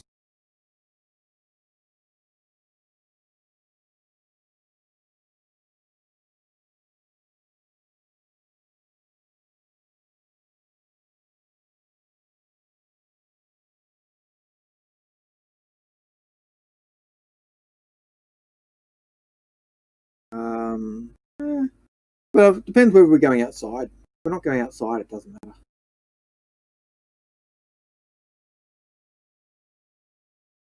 So the question for those who do end up watching the stream, watching this episode, was: should we go to Port Tressler and buy the Novikov armor, or should we just go to New Babbage? In terms of going to New Babbage, the Novikov armor does the opposite to what Pembroke armor does. Pembroke does really good against really hot temperatures, and the Novikov armor does really cold temperatures. The advantage of that is if we're going outside. I suppose if I get that second armor, then I can do 2 load up 3 armor loads things before I sell them. But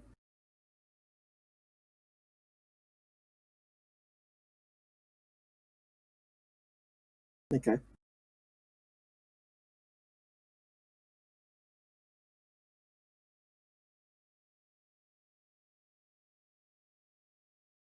That's the one where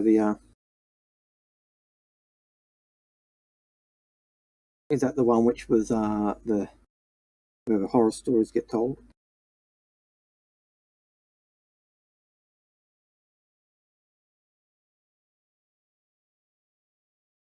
Where they had the law story about the murderer.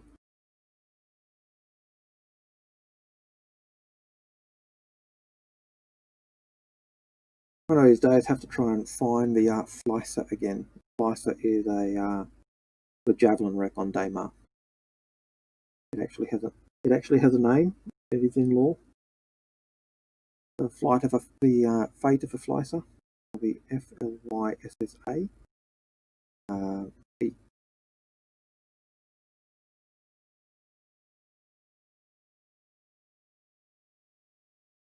Yep. So the wreck of the Fleiser is the wreck on Daymar. And originally they stripped out all the military weapons and all the components, and they were going to come back. The military was going to come back and strip out and recycle the whole ship. But then they in the meantime, they sold it to Crusader, and then military couldn't be bothered. It was going to cost them too much, so I sold it. So that's why the wreck is on a Daimler still.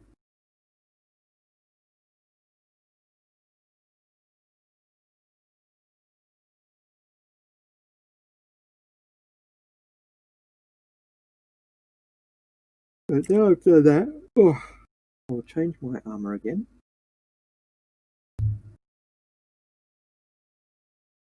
So we'll go to undersuit. We'll go to the Odyssey undersuit. Make sure I've got the Odyssey undersuit helmet on, just in case there's no atmosphere in this room.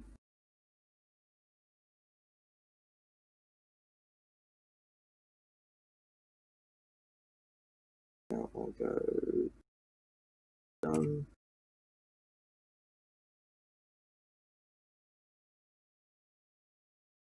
So since we've finished quantum travel, I'm going to go into one of the rooms where I know there's atmosphere, or where I expect there'll be atmosphere, because I'll go into habitation room. Actually, I'm not going to go. Let's go into the recreation room. Yeah. And let's see what happens if I move the chess piece. Let's see, can I play chess?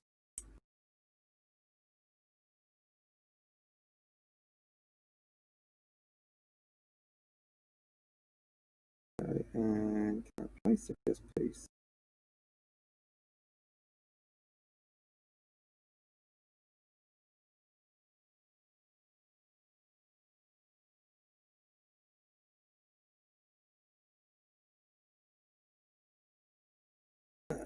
Doesn't let me. No.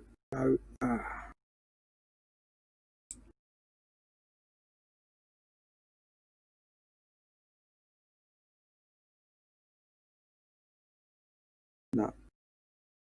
Hang on.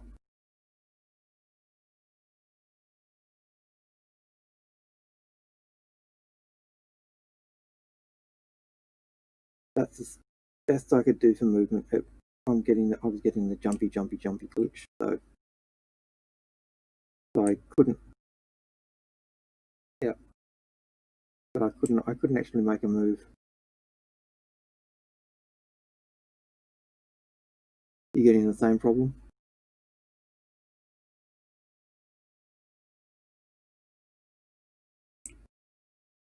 But that's not actually what I came into this room for.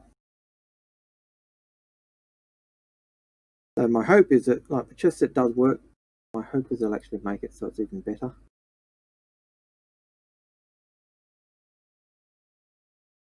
Now, does this get a hanger when you land, or is it on a pad? Oh, nice. Pad, bummer. So I'll have, yeah.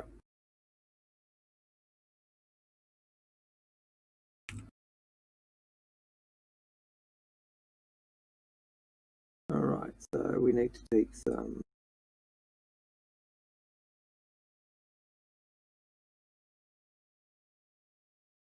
Inspect the energy bar.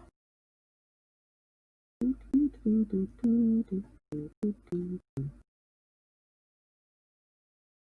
on, give me my energy bar. There it is. And eat the energy bar.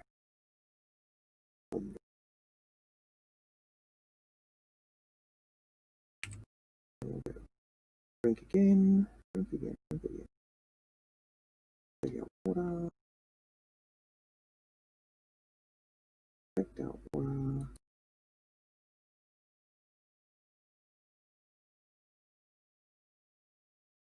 I'm going to have my water. I'll put my helmet back on.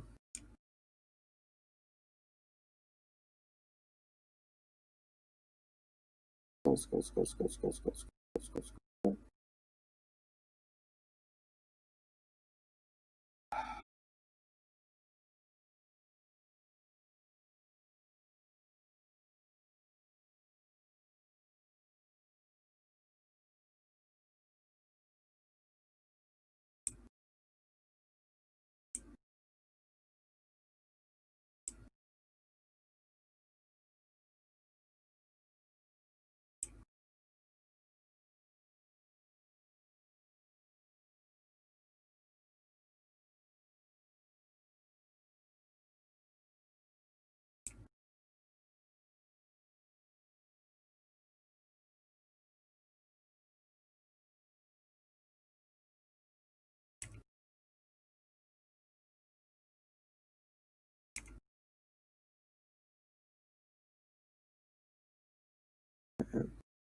on.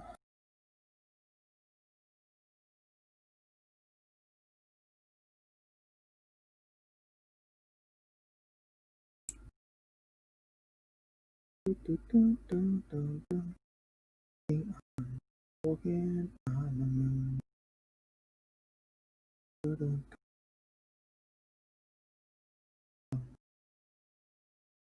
Alright, we're off.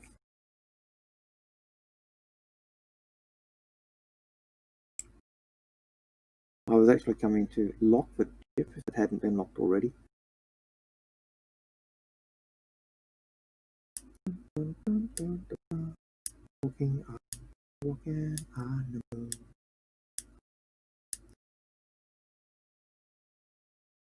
Much gravity. I was hoping to get my moon man walk.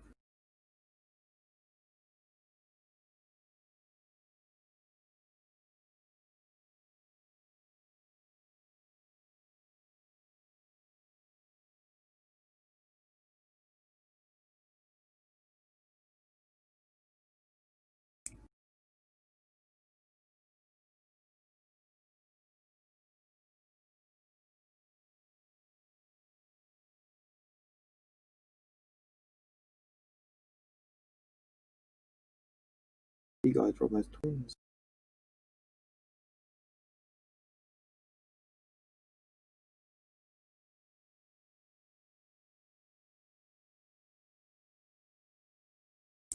That's what happens when you wear the Pembroke, when everyone's wearing the Pembroke armor.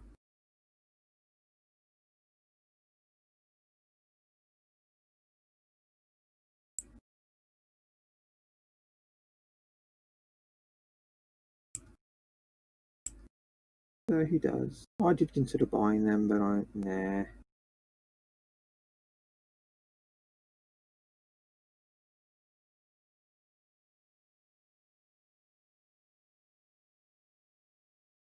Was that the Scarecrow one?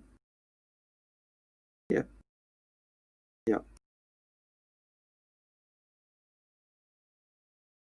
I did get the Vandal one as well on my main character,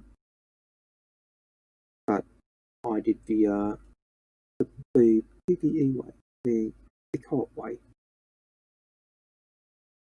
I didn't tear the wings off helpless noobs. I didn't camp landing sites. I just joined a group and we just took it in turns shooting each other.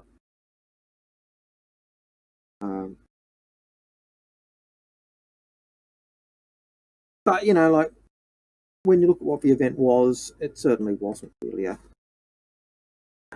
PvP who's the best, because you didn't have to be in a ship to, you know, the person you killed didn't have to be in the ship. They could be walking. They could be, you know. So that's not saying, oh yes, you've got this because you kill people, you're the best dogfighter. It was, you got this because you kill people, you're a dick. And as much as people wanted to say, oh, it's because they were, you know, the dogfighting work, you know, but they did it because they were dogfight, you know. That was how you got it, you know. It was a different.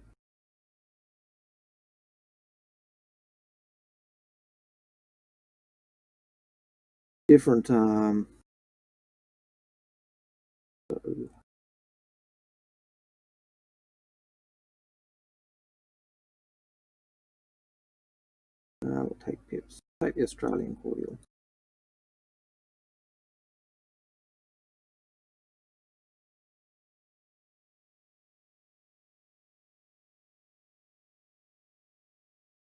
Alright, let's find the Pembroke armor. Not Pembroke, the Novikov armor.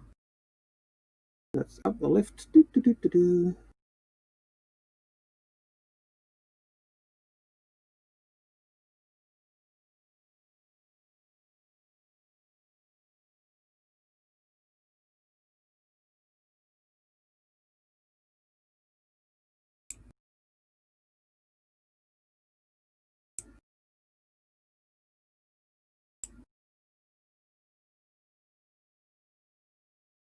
Yeah, good to see you took your helmet off as well.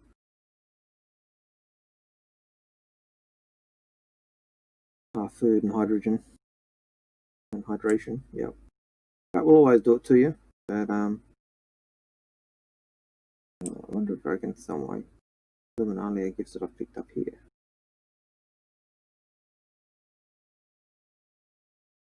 I think possibly I can see someone running to the admin office.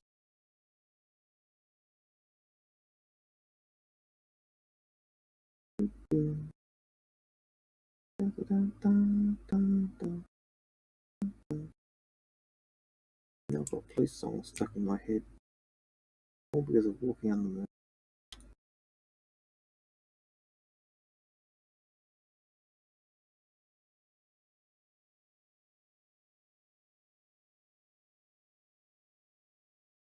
Back, because I'm going my easy stuff.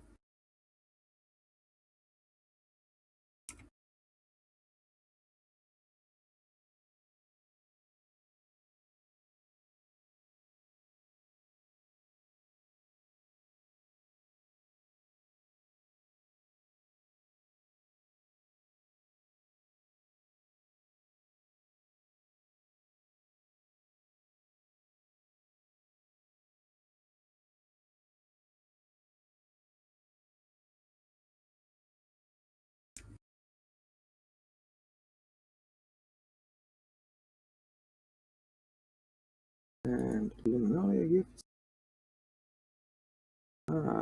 Luminalia gifts, it doesn't want them. They must be sold out. They must be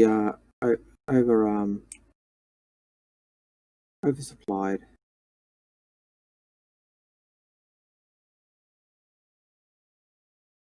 Oh, look at that. Is that the armor shop just across the way there? It is. Oh no, it's Casper.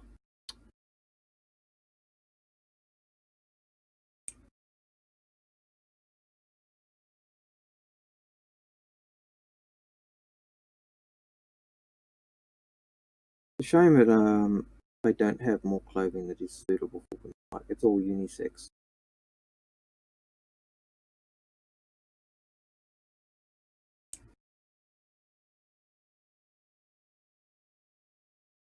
Hmm.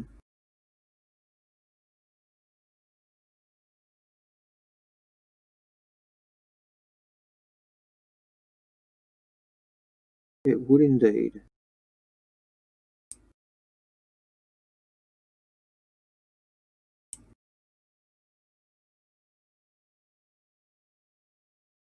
Alright, we want an undersuit. We want another cover armor. 10,000. Wow, that's expensive.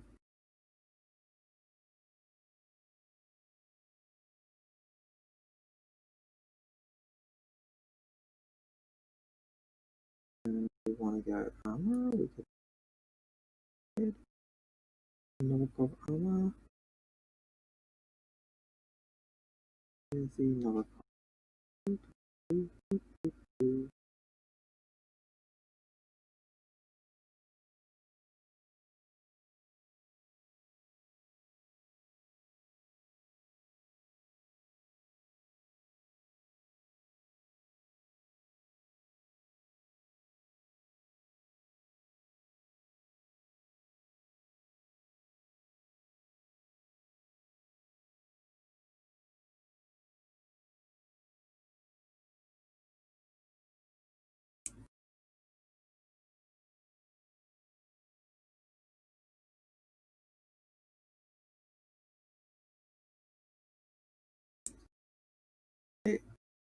It's breakfast.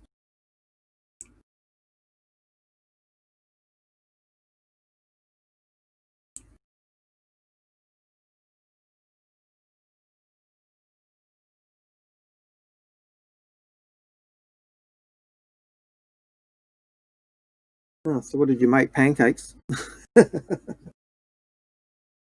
Or more? Alright, yeah. So you've got a big muffin loaf sitting there. Oh, well, there you go. You don't need to go make anything. Alright, let's put on the Novacop armor because we just bought it. Oh man, I've only got 320,000 now.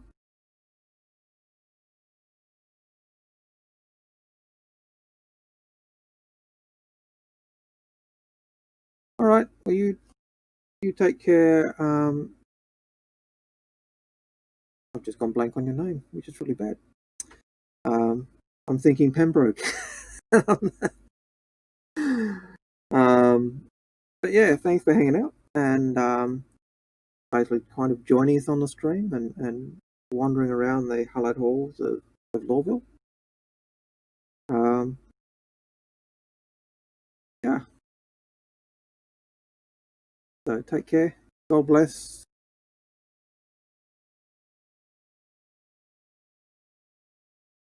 Yeah, that's probably a good thing to have raised that with him. All right, take care. Be well, and God bless.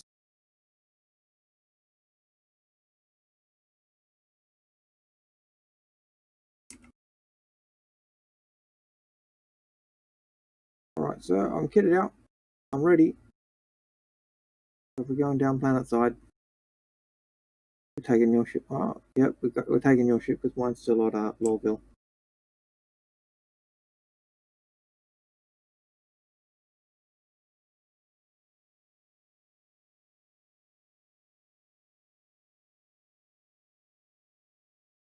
No,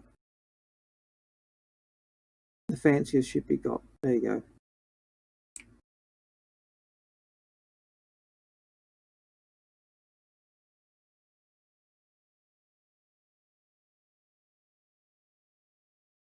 The fanciest ship by far is the 890, I think. But it's currently in game.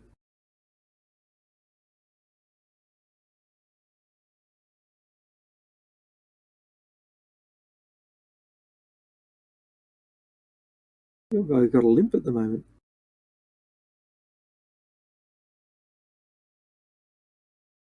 Kind of got this weird walk. You need to get that shoe fixed. It's obviously causing you pain. I wonder if I've got a limp.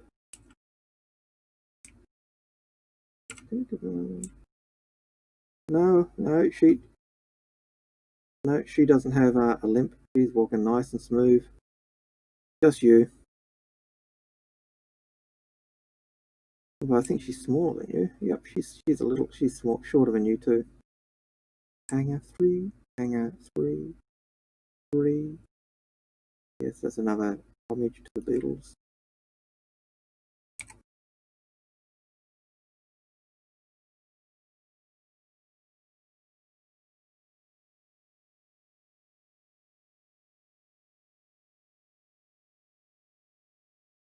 Yes, that can always be a problem.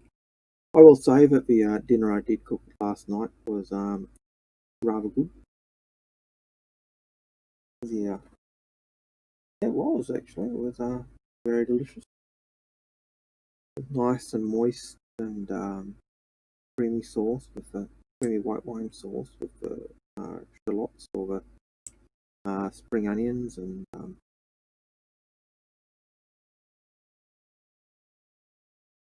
600.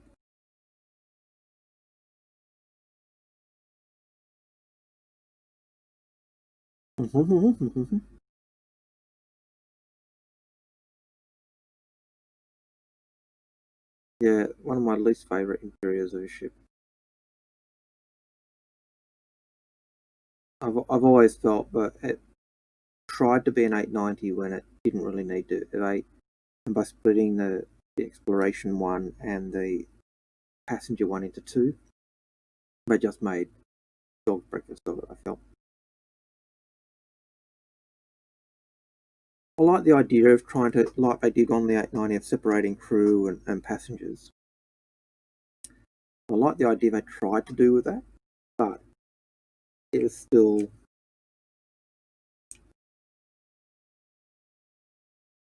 it still feels awkward or clunky or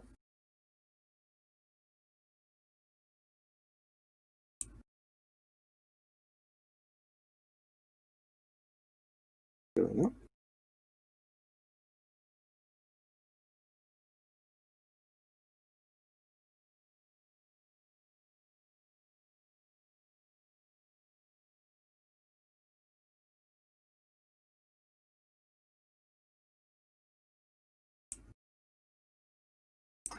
The exploration version.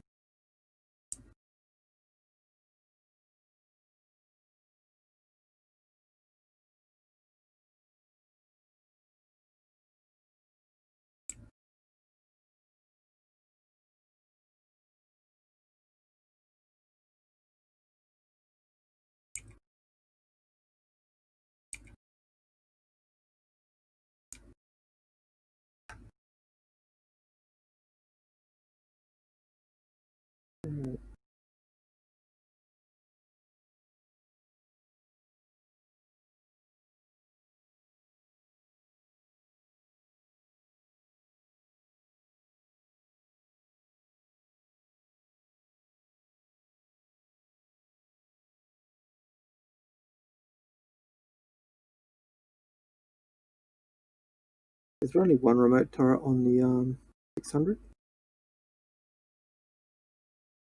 Right, so this is the underside one.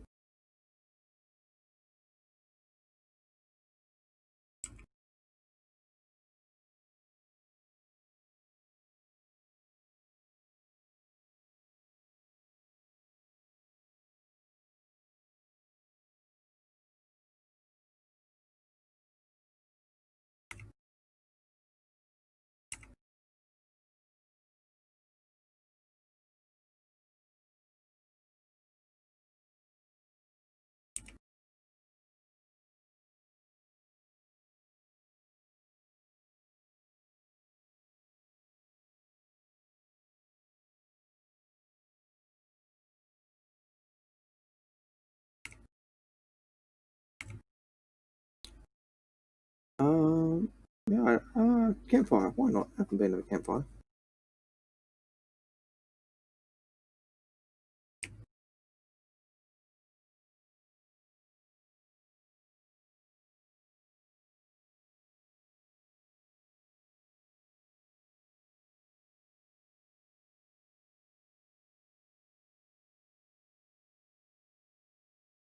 Yep.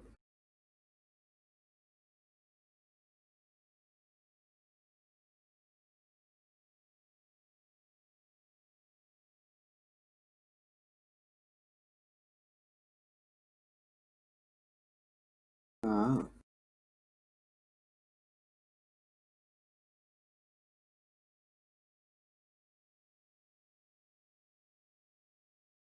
And then you just have to log off, and then when you come back, you don't have to suicide. You just log off, and when you come back, you will be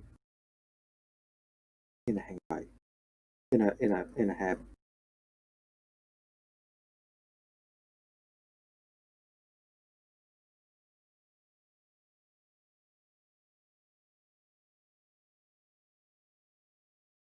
Find individual cone and picture up.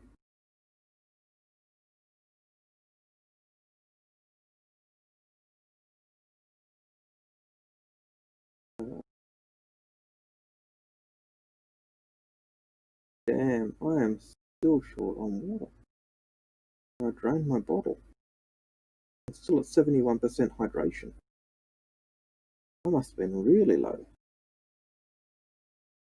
When we get... Oh, no, because we're not going to the commons, are we?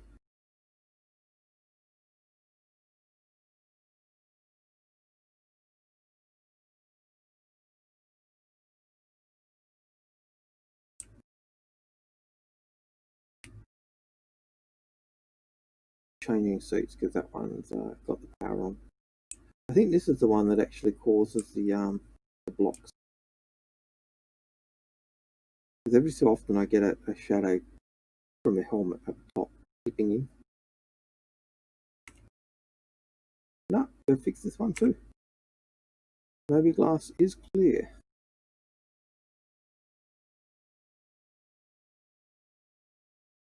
At least for a female character. So for those watching, what I was referring to is in the past, if you were wearing the heavy armies, what you would find is your Mobiglass would, if you looked at your Mobiglass, the Mobiglass, and I'll be able to explain better, and you'd find that these three buttons here would be actually covered over. And so you'd have to kind of guess, is that the one I need, to reach where you're after. It wasn't game breaking, it was just frustrating. So yeah. So in 3.12, one of the things that I've noticed is that when you're wearing these heavy armors, you don't get that. So that's awesome.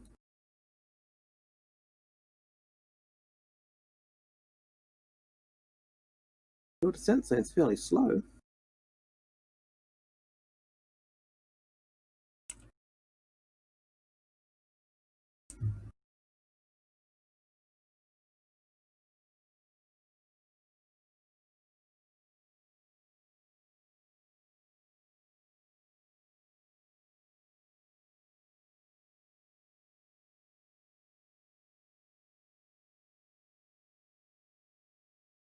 What size gun on your top? Is that a size 5? Or have you modified, or have you taken it off? I know there's 3 size 5s normally. So if you have it,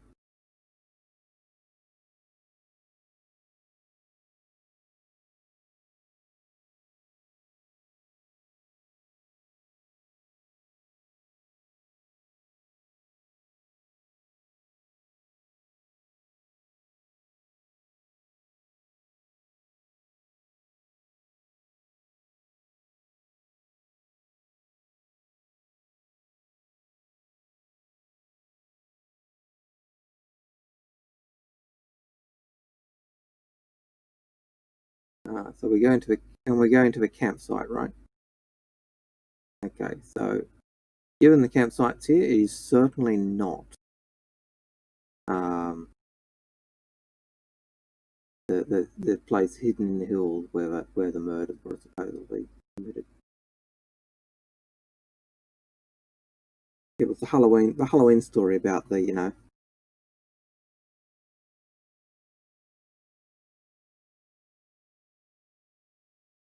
you don't want to land on those ice. I can imagine CIG being absolute maggots one time and having that ice give way.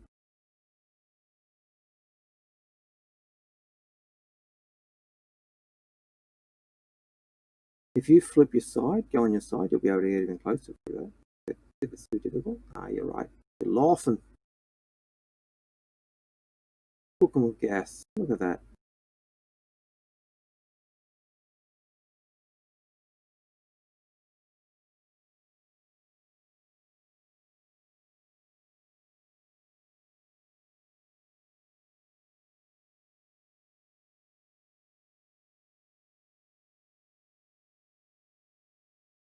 And then drop. And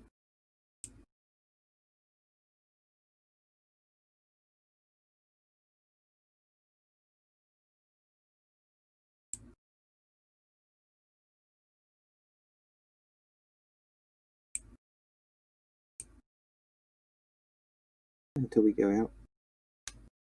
And our lift goes down and hits the ground and flips it. Now, when I was doing out stuff with my nephew, we were in an 890 during IA week, and said, "Oh look, I was flying the ship because." He said, "I just, we flew to Microtech, and when we got there, he was exploring, and he went out the side door." And well, naturally, he fell out the ship, and I was, diving down after him, but again, my speed was being limited. I almost got to him, almost got there, and but I didn't, and he went splat, and then stood up and walked away because it landed in the snow. So I then landed next to him, and he walked on the ship, and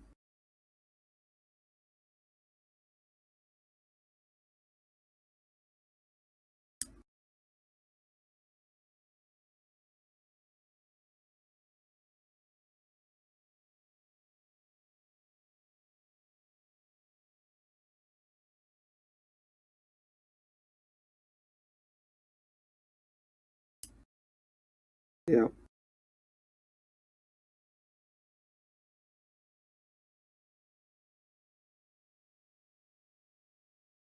Benny Henge used to be you could work by the sound of the music. So you'd fly around until you heard the Benny Henge music playing. Hey, is that a big Luminalia gift? Woohoo!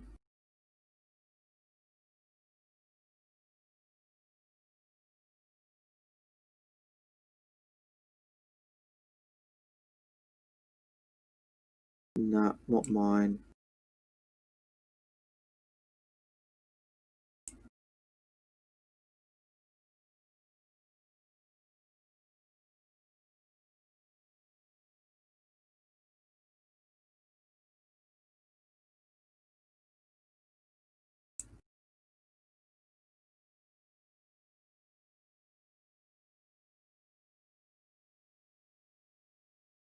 Well, sitting here in the at minus 70 degrees, it doesn't matter that there's a raging fire there, it's still going to kill you.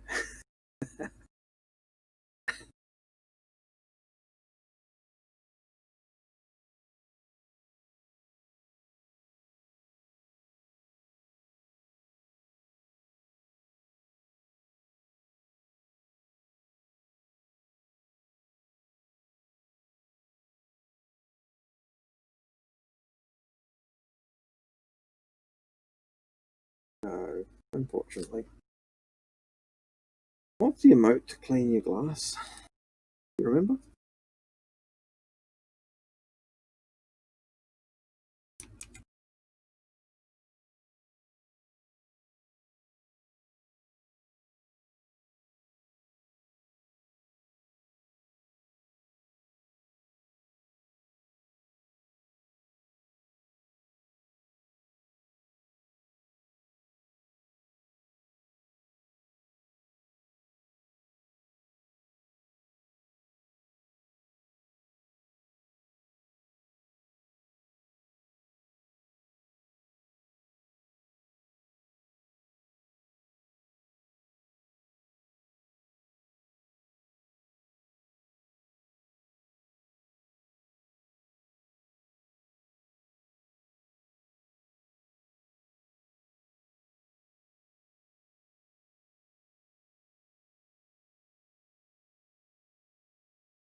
I also just realised I had a pot of coffee that I made, or dripped, I should say, in a chemic. So it wasn't stewing; it's now cold.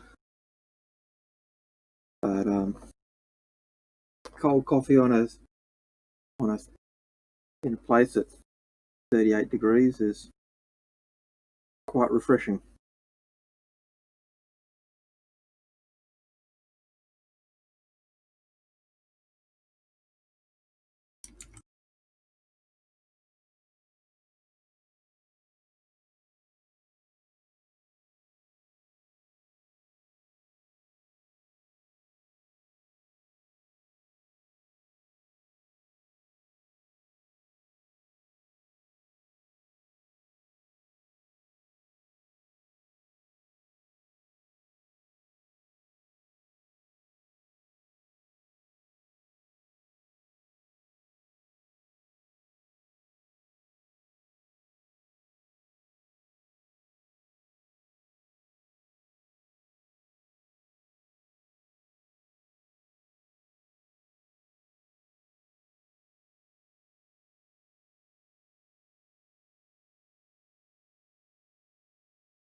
People, a lot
When you see them, they're like always an indication that people haven't picked them up recently.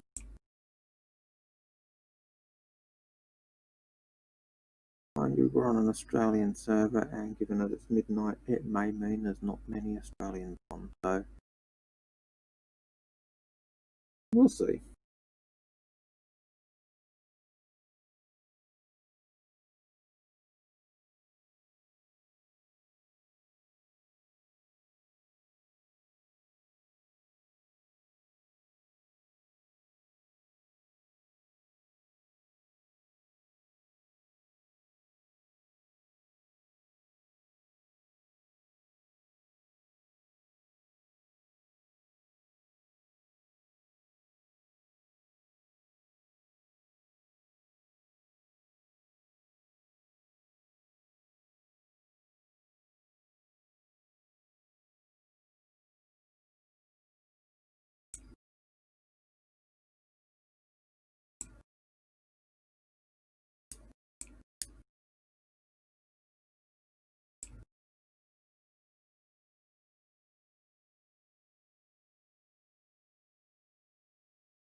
Don't want to go down there because we just came from there basically.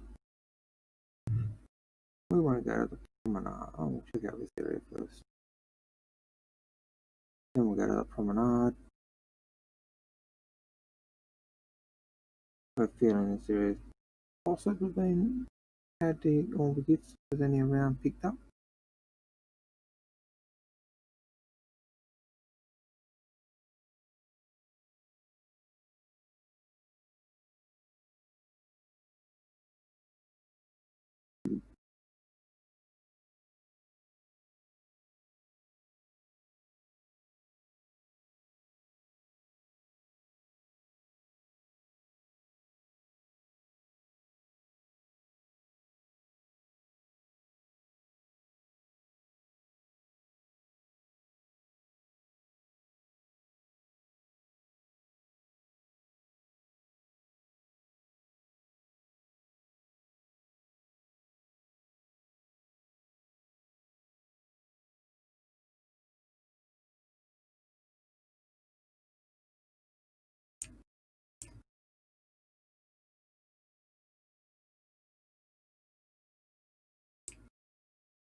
So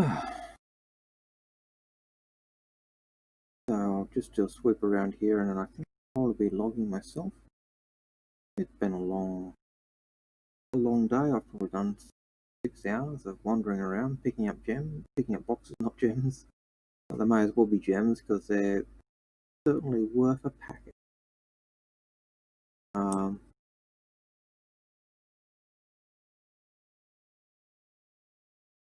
So yeah, what can I say?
See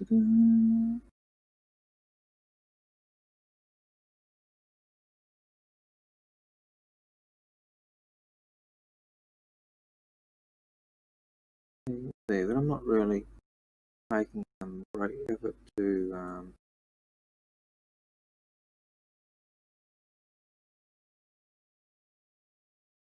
get every single thing. If I get some, I get them. If I don't get them, if someone runs in and beats me to it, that's life.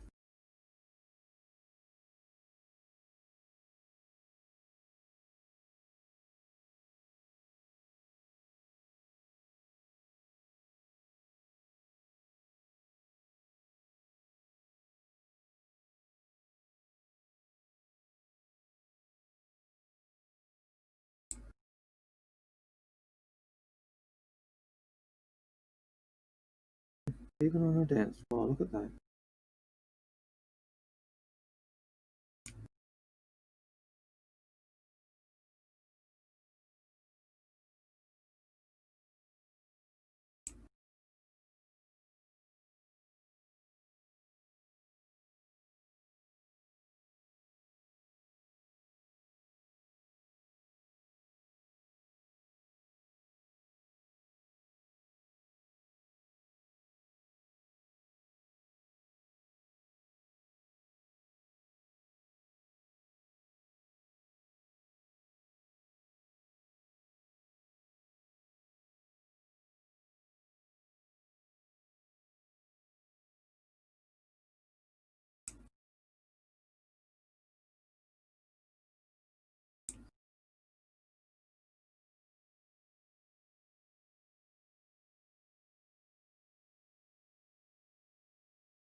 I'm expecting there'll be some behind the bar.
I don't have any.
Yeah, I'm gonna call it quits soon.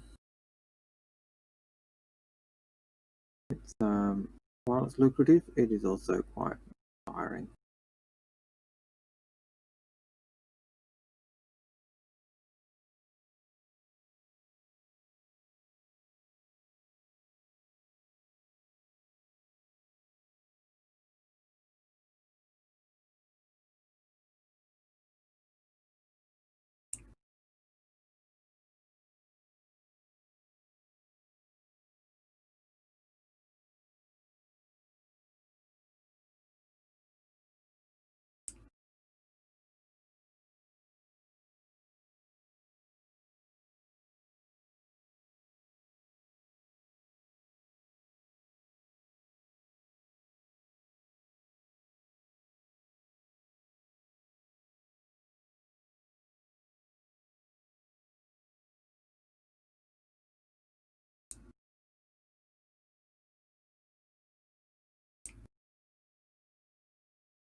on that one.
Alright, and on that note, we're done. So, let's go over the side and have a look how much we've gathered.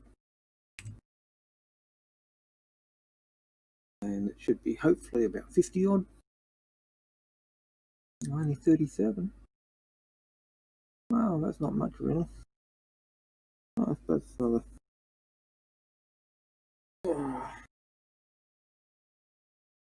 37,000. So that's not too bad.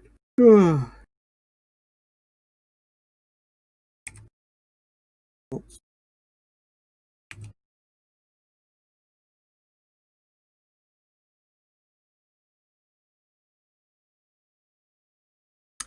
So we're out of here now. I'm saying good night. So take care, God bless, and be well. Here. And we'll log out here.